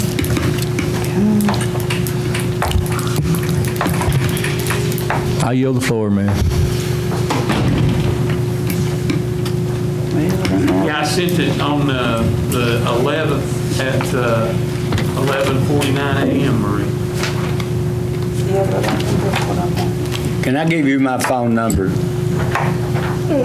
You wouldn't give it to me. 423-201-3039. You say it slower. 423-201-3039. You can email me and do whatever you want. What is it? What is it, Cliff? Can we put that? 423-201-3039. The breakdown calculated For the record. Front page, please. Also, I know his address, too. Yeah, 298 Roseville. Yeah. Do they want your other number, Cliff? I've got it too. Jeff, are you talking about the one you sent out with the $42 a ton, 74 a ton, whatever? Yeah. I'm talking about the calculation that Walt or whoever puts together to get us to that. Well, it's right on its face. If you look at, I'm not sure what you have in front of you, whether you can see it. Barely. You have a total cost column on the far left, and then that works left to right to an allocated cost column, and it takes the cost right out of the 1617 statement of expenses that you receive a copy of for each of the departments. Maybe in the attachments, it's not loaded. Okay, I'll look at it. Excel worksheet, you want me to send you there? Yes. Okay. Yes, I do my Christmas list in Excel. Thank you. Okay, Commissioner Goins. On the water, do we have a meeting tomorrow night? We do. Do Kenny Beard need to be here? Who the chairman? Nobody's chairman now, but I asked him to have somebody here to have a smile with you on. What's tomorrow night? Who's on it? What time is it? What you told us last. Who's on it? I think it's 5. I thought it was. You on it, ain't you? The kids want it. On what is it? Okay. What time's the meeting? Tomorrow? 5. 5, We okay. did one at 5 and one at 5:30, I think. Charles Baird, Ralph Davis, Whit Goins, Dwayne Kitts, and myself. Okay. What's it, 5:30? Remember, you just got that water tip up there. Did we do a Ways and Means? No, no. We met a week ago Monday. I'm on too many of them. Yeah, I say it. I can get them all over there. Yeah, make it. Did all these meetings get advertised because you can't have them at the If we all still here. So what's tomorrow?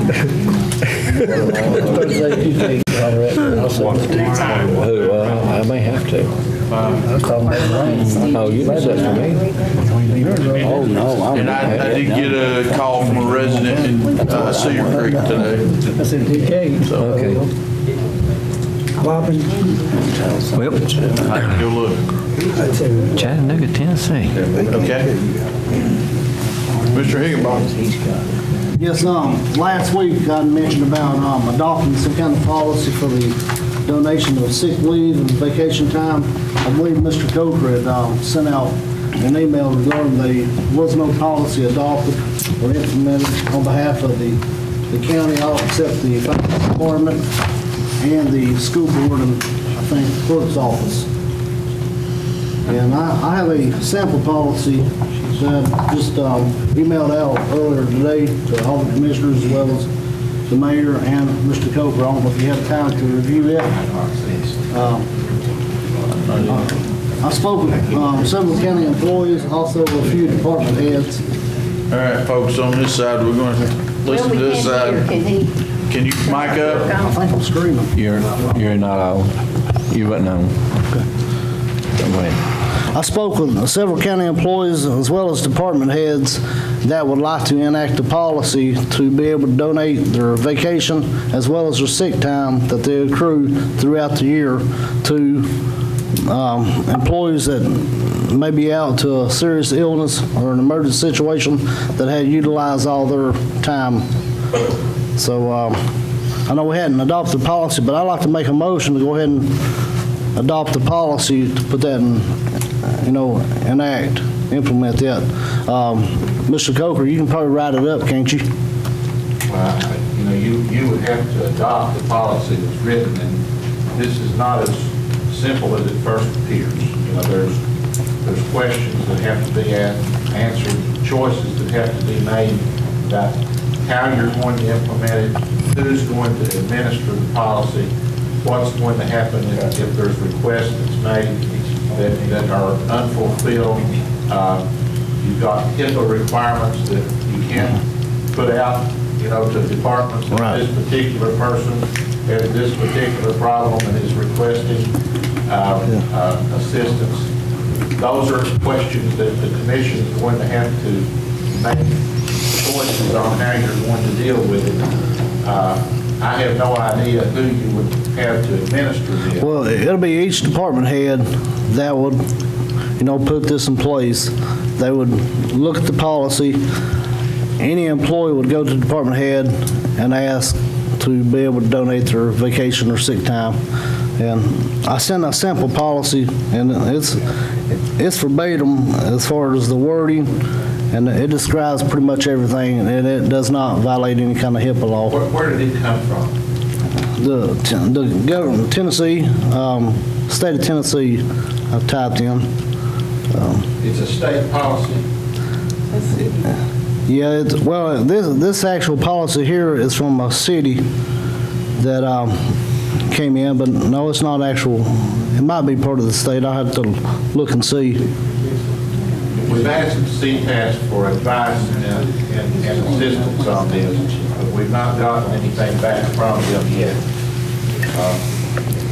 I know the city, well, not the city of La Follette.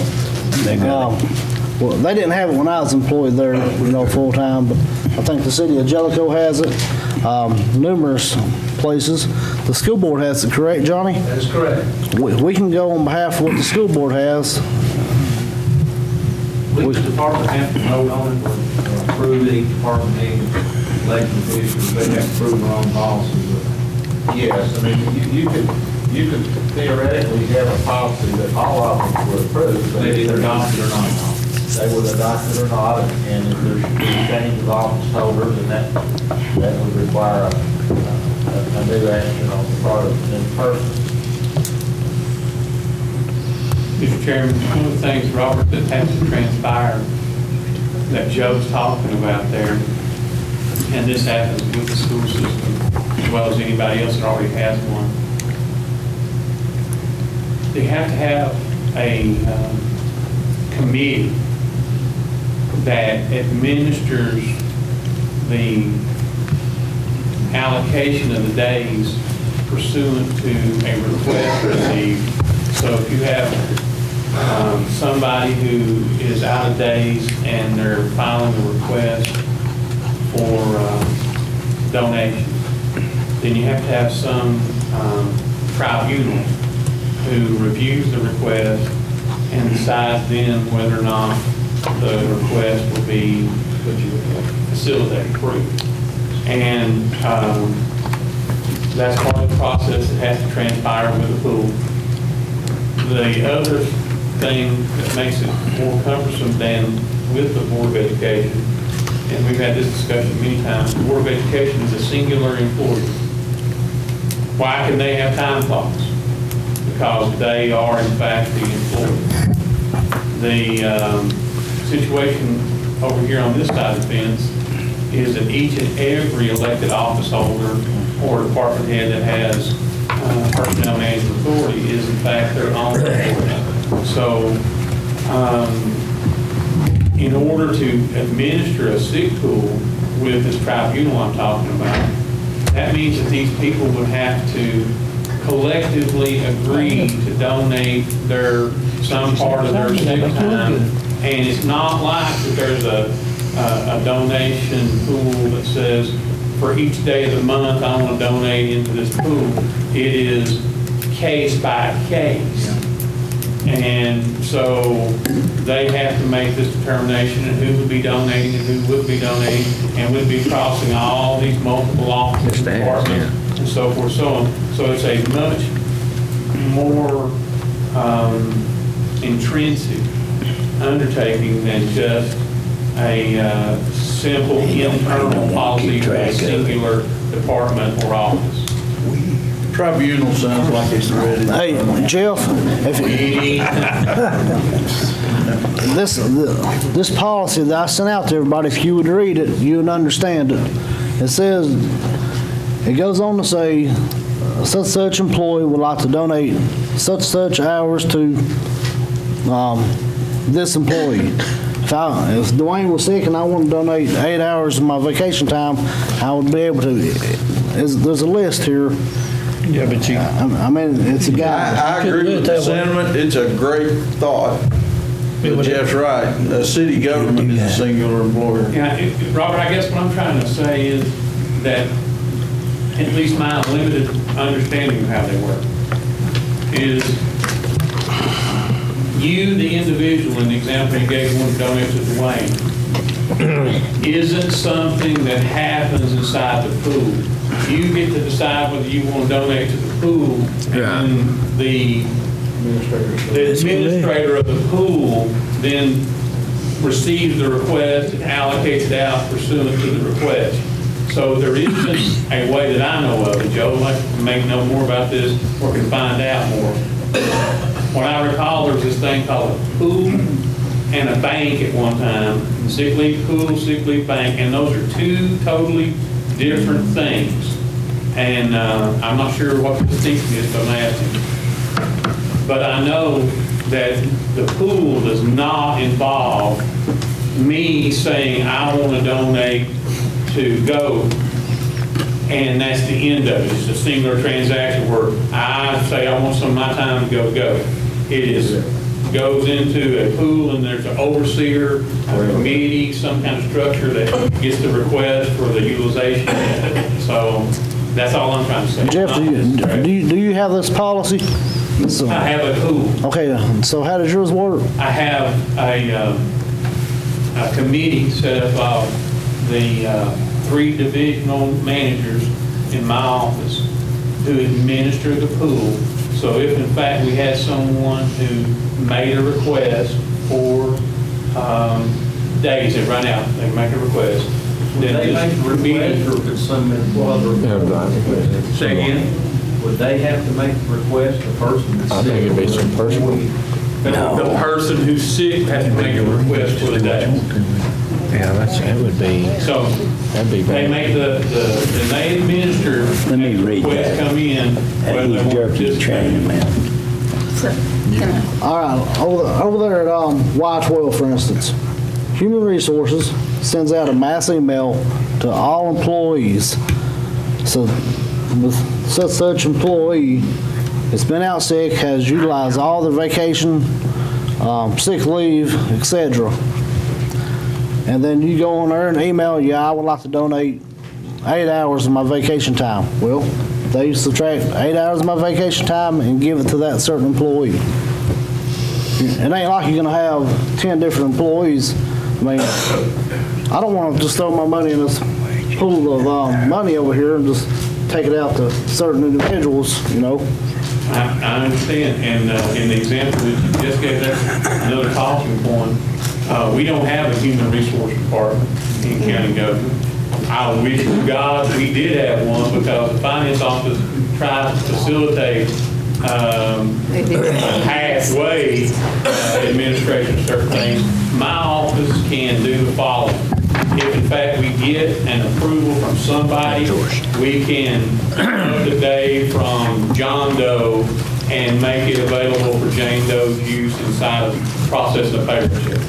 Beyond that, that's all. Can you not do that outside your department? Say again, sir? Can you do that outside your department at a If in request? fact because we have to process every payday, the payment, and that includes use of sick or annual days as approved by the individual office holder department head. So if in fact we had some kind of document that says this is being moved from employee X to employee Y, then we would be in a position to make payment to employee X to employee Y. That exists today. Excuse me? That exists today in any department. The ability to make the payment exists today, because I write checks to everybody. What doesn't exist today is the administration of that, nor is there a human resource department to send out this mass email that says, John Doe ran out of days, would you like to contribute to John's? And if so, notify somebody that you would like to get all that work. All I got to get is the information that says, here's the timesheet for John signed by their department head, and it would have some sick leave on it, and if in fact that had to be taken from somebody else, we'd have to have some kind of other form to move it from here to there. Quick question. In your department that you have now, so can you donate annual leave or just sick leave? Just sick leave. Because annual has to be prior approved to even be used at all. Correct.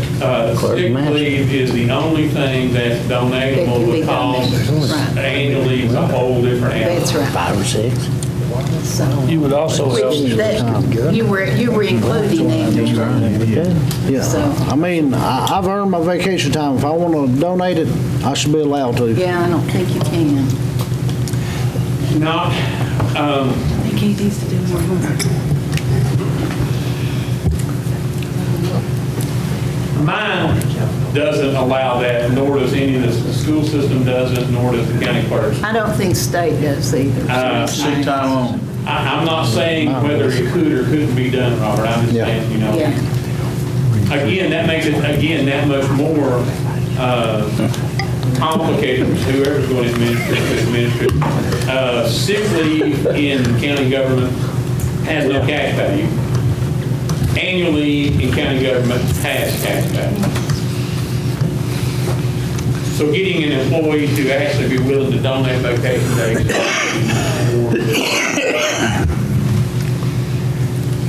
You also have a payroll factor there too, don't you?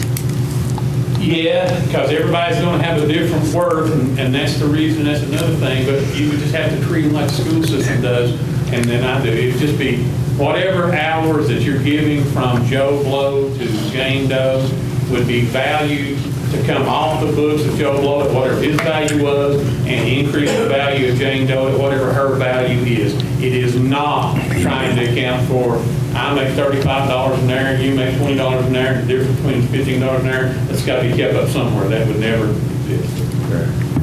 Just a wash on hours, not It revenue. doesn't have a cash value, but it does have a paid day value. It does. So Jeff, on the county employees part, I know the city will follow.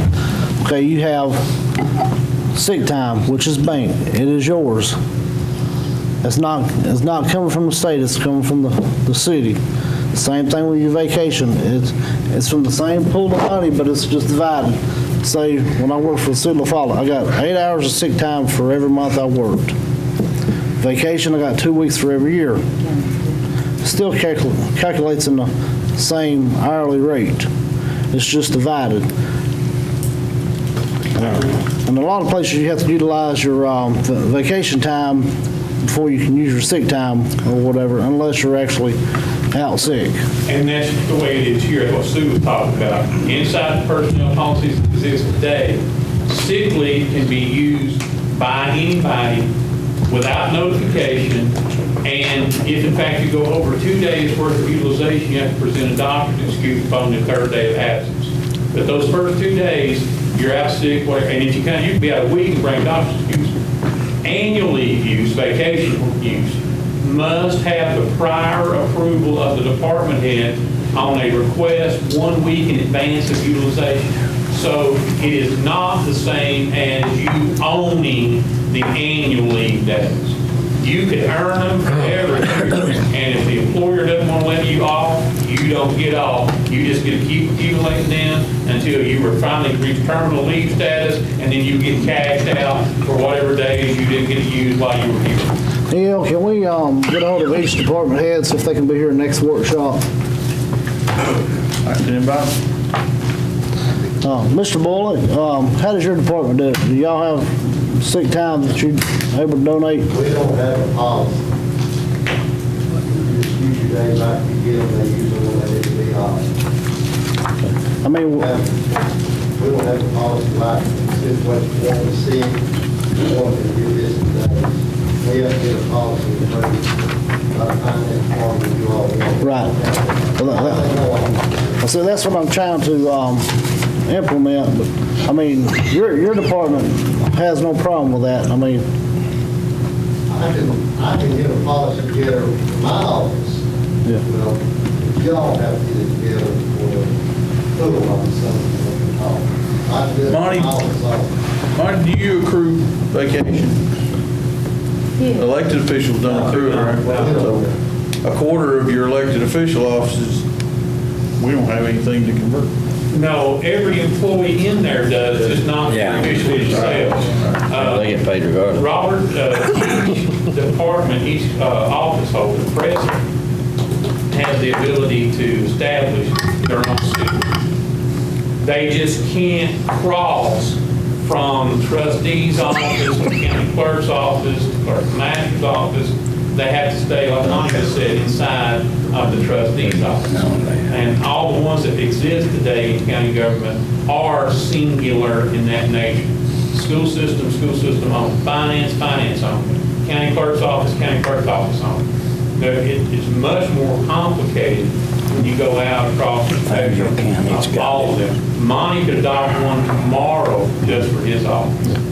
Well, I know the federal government, such as, Y-12, we have hundreds of different departments, from construction all the way down to security. It's because the federal government is under one umbrella, though, and in county and state government is also under one umbrella.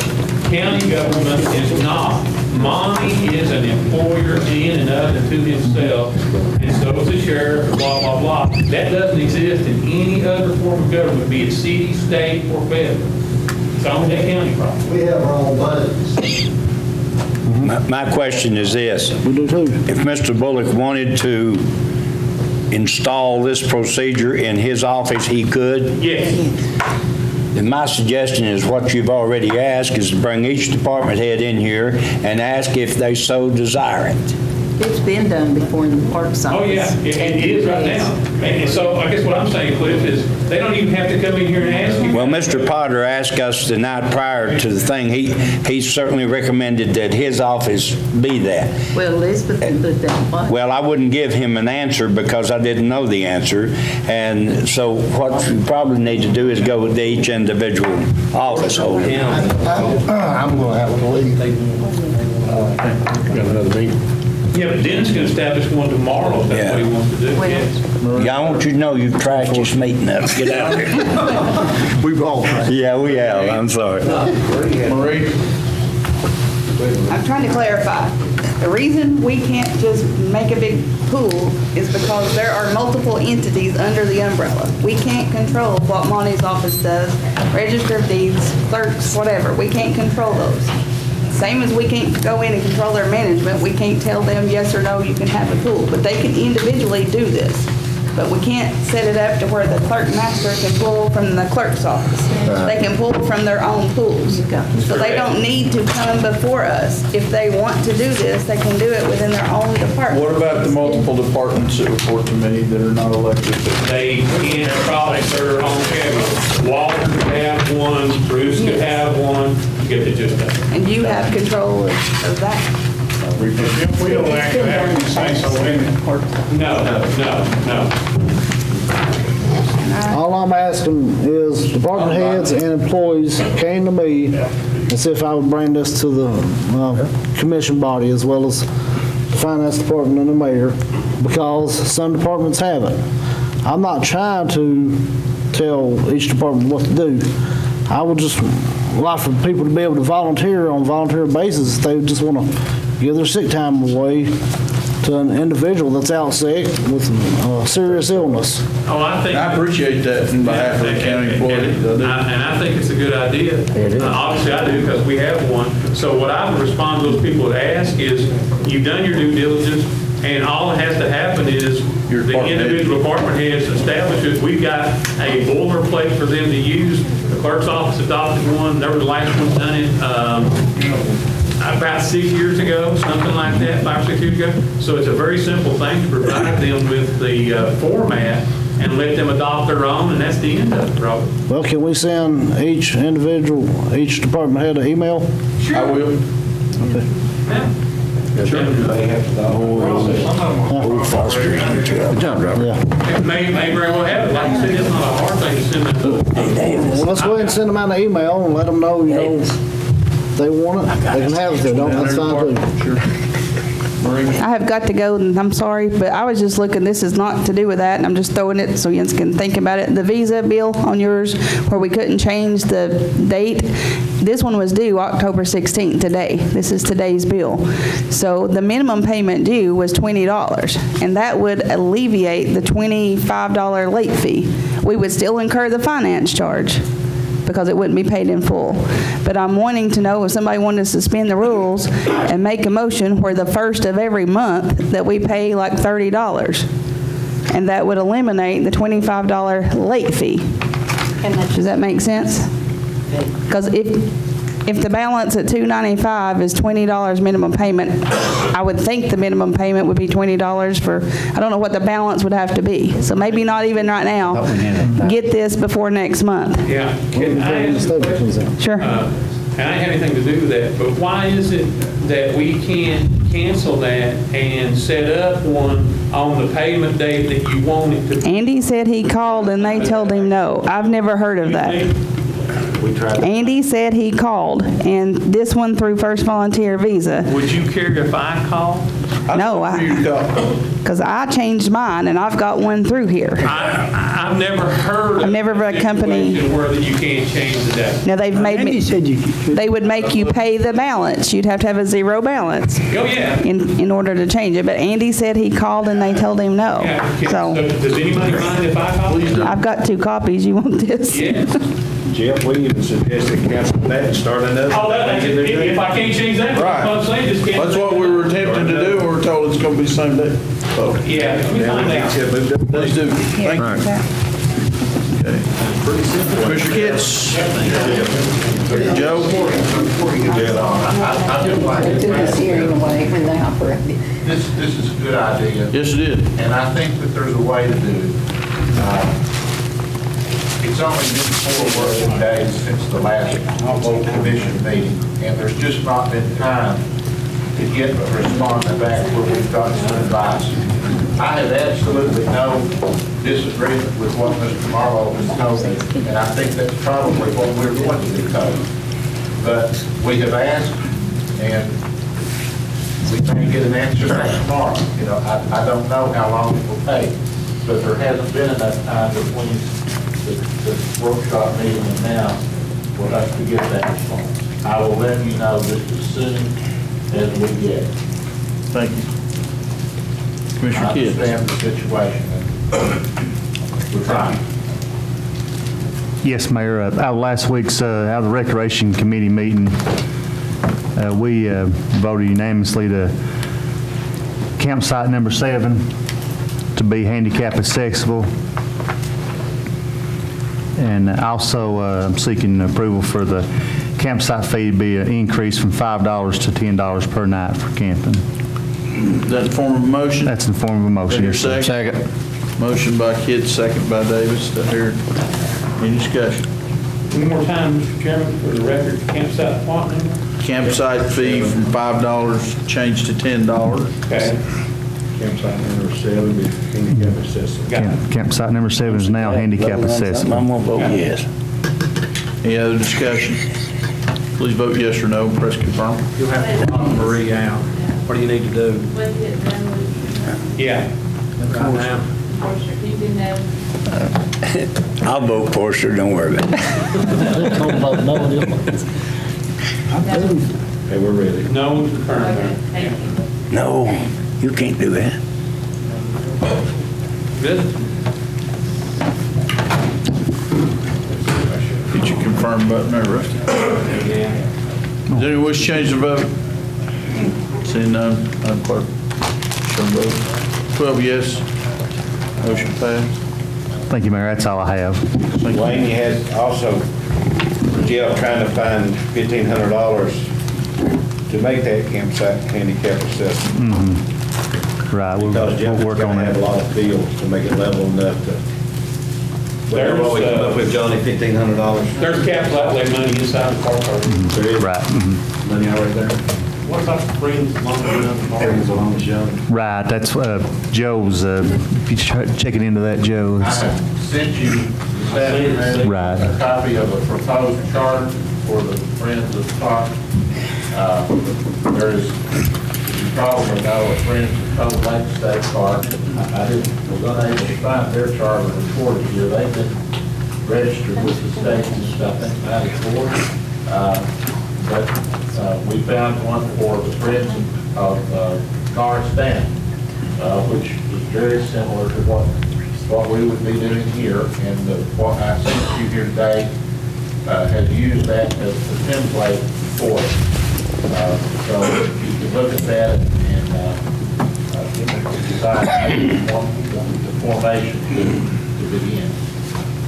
It really, in my opinion, it needs to be individuals that form it as opposed to Campbell County. Right. So that you've got separation of Campbell County government from the organization, and there wouldn't be a liability issue there. But you just need one person to be the incorporator and pay $105 to begin it, and that would start it. Okay. but can't be county government. And as far as the $1,500, I mean, the budget's already projected. This is additional work. We have capital outlay money inside the park.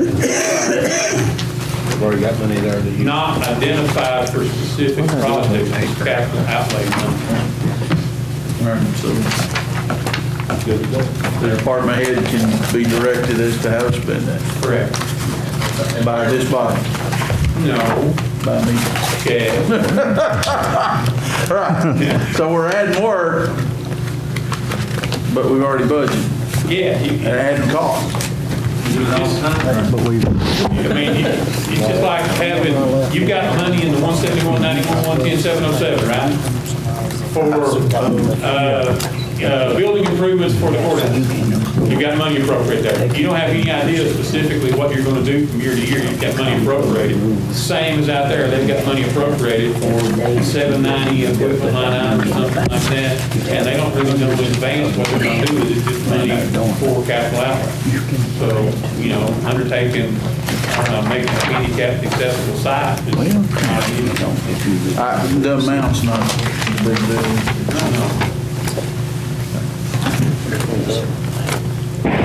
Whatever you're around now, 7,500, 5,500, something like that. If we've got it left. Commissioner Nance. I just had record storage, and I guess we're no closer to finding the funds yet. So, Forrester didn't suggest we start burning all our records to the CD. Joe, we have a requirement for the paper. There are statutes that say how long you have to keep these documents and how you can store them. And we had some folks that came and talked with us, I think, from the Records Commission that explained all of that 3 or 4 years ago. You might want to have them come back. Mr. Chairman, most times the office holder will know exactly what they have. They would like not to continue to try to administer. What I did 3 years ago is I just got a hold of Jerry direct, had him come down. We showed him exactly what we had. He then reached a determination of those ones that we could destroy and those ones that he thought needed to be retained, and he took the ones he thought needed to be retained for historical purposes to his place, and the other ones he told me which ones I could have Walter and Center. So Jerry Myers contacted direct by the department head is a better solution than having them come here and try to. he actually has to go by the state Absolutely. regulations Yeah. on destroying them now. It's not his choice, really. It's prescribed by statute. Yes. So my recommendation would have whoever it is that's concerned, get in direct touch with Jerry as opposed to coming here to have it explained to you guys one more time. That was just Forrester's recommendation. So department by department, they can have Jerry come and say. He had a runoff. Okay. Commissioner Ord? We discussed the funding, right, on the sanitation. I had that on the agenda. Yeah, I wanted to be sure that we had an opportunity to discuss it, and what we need to do is once we get this nailed down, we'll be in a position to bring forward the capital outlay number resolution. Okay. Mr. Davis had called me the other evening about honoring one of the businesses in Jellicoe. Have you got that name? Union Bank. Union Bank. As the business Union Bank, and does anybody have a problem with La Follette Machine Shop as an industry? So I'll make that informal motion, Union Bank from Jellicoe, and we're going to cut it down this month. I went through the list and looked at the list, and we don't need to try to do 4. Two's enough, one of each. Second. Union Bank and La Follette Machine Shop. Any other discussion? Please vote yes or no, press confirm.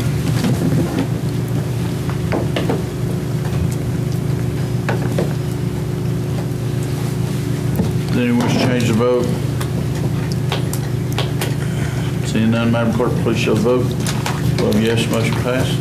And I hope you've all seen this evening that it's honorable to honor these people. We found out some stuff this evening I didn't know. Everybody's trying to build their business and trying to do better, and they're thankful that they're here. Go ahead, Mayor, I'm sorry. Mr. Stanfield. I had the airport beacon, and also had a concrete pad for Lifestone. Make a motion to approve that. Second his motion. Okay, motion and second. Any discussion? Please vote yes or no. Press confirm on those two actions. Are those under the grant, Mayor? They are. It's about 95%. He's got the money in his budget, take care of the rest of it. 294 is the match on one, and 427 is the match on the other. Any discussion? Okay. Anybody wish to change their vote? Seeing none, Madam Clerk, please show the vote. 12 yes, motion passed. Okay. Commissioner Welton. I think you've already covered all mine. Entertain motion. No, we got old business. I got something. Ongoing business. What? I got something that I want to bring up on ongoing business that we discussed last week. What you got, John? I'd like for Mr. Coker, you have a piece of paper laying there that we put on your desk. It's outlined on top. Would you read that and try to explain it to us? Right here on top.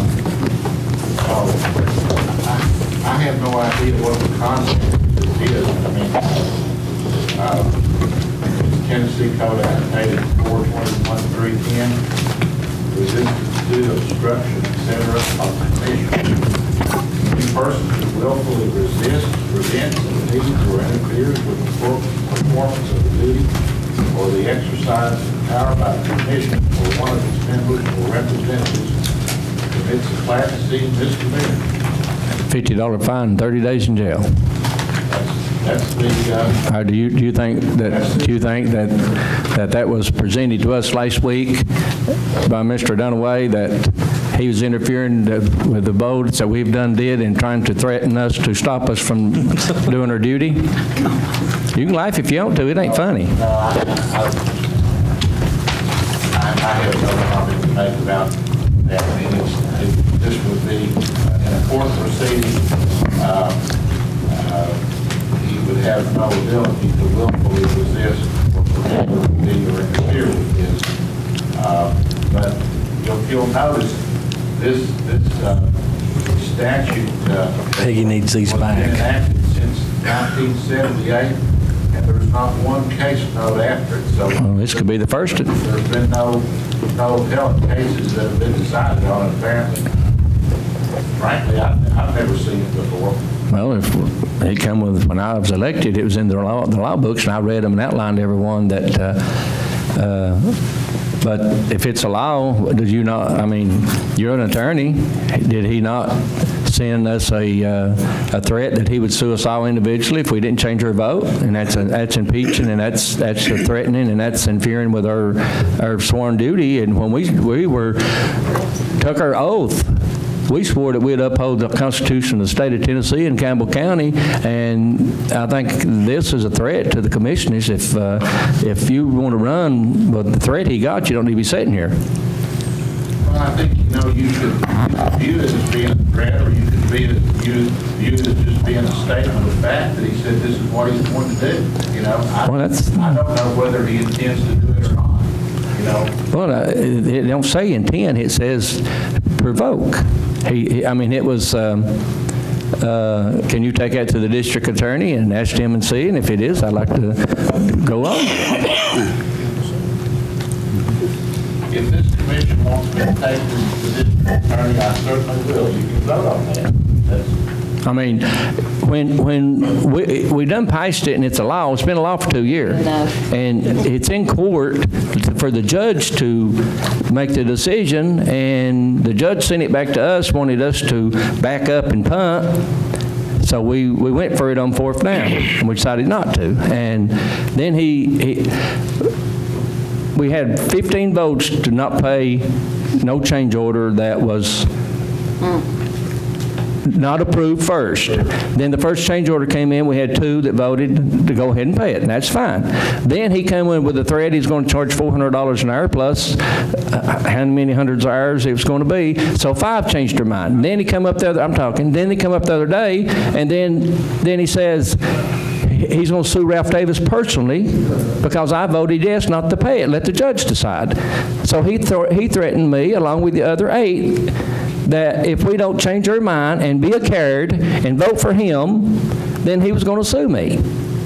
And I think he needs to be, I think we need a vote for the commission to have our secretary to file an unethical report on him and turn it into the state of Tennessee that he has threatened this commission with a lawsuit if we don't change our vote. And I just don't, I think when it's already in court, let the court decide it. And he was trying to let us decide it along with the judge. Can I say one thing? Yeah. I'm not a coward. All right. Don't change his vote. I'm not a coward.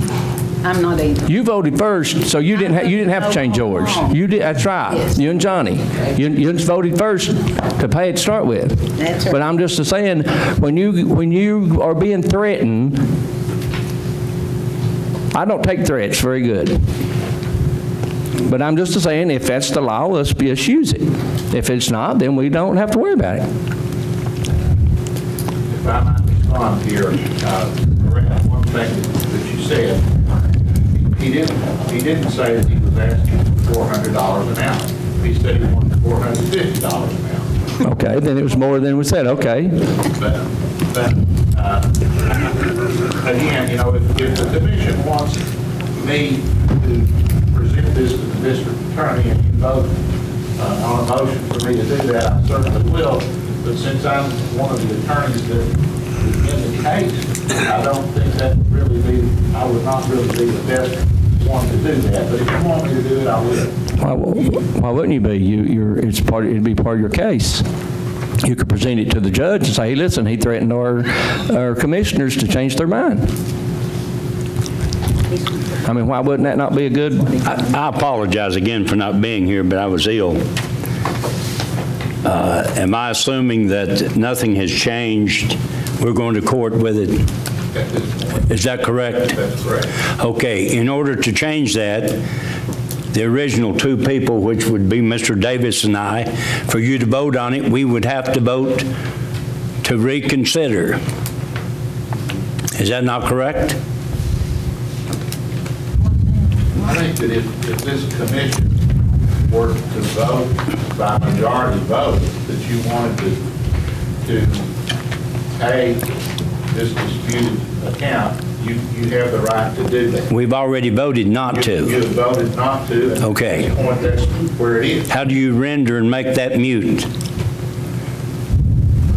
I'm not understanding the question. Okay, I'm saying that if you follow Robert's Rules of Order in order to do that, to offset that, Mr. Davis, who made the motion, and I, who seconded it, would have to make the motion to reconsider. No, someone else could bring it up. No. Not true. I beg your pardon. I've been through this once. Okay, I wish Mr. Bullock hadn't left because he was the one that made the motion and he was the one that agreed at that time and made the motion to reconsider. But that's just my opinion. If we haven't did anything, that's fine.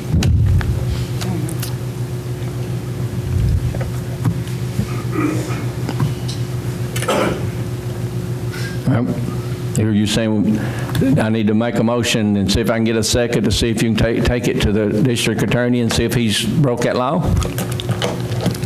You want me to be the one to do that? You know, I certainly will. I'm just saying I think it would be better if somebody else did, you know, such as one that's an affected party. You could do that on your own.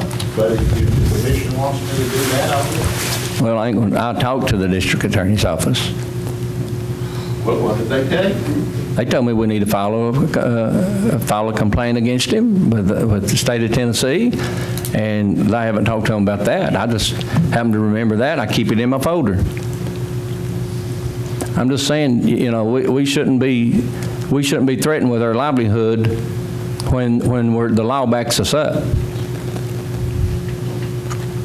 That ain't a way to win a case. I make a motion that we let Joe take this to district attorney and see if this has been a law violated, and if it is, come back to us and tell us what it is. Have a motion, do I hear a second? I'll second it. Second by Cliff. Discussion? Call for the vote. Please vote yes or no. First confirm.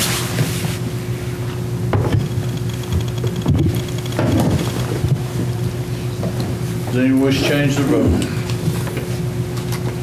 Seeing none, Madam Clerk, please show the vote. 7 yes, motion failed.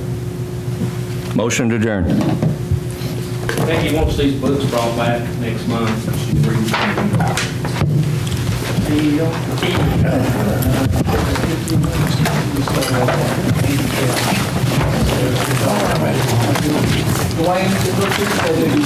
Hey, Ray. Yes, sir. You can take it. I'll take it. Yeah. Yes,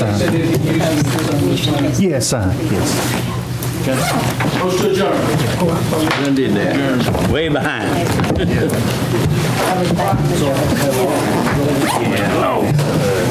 Yeah.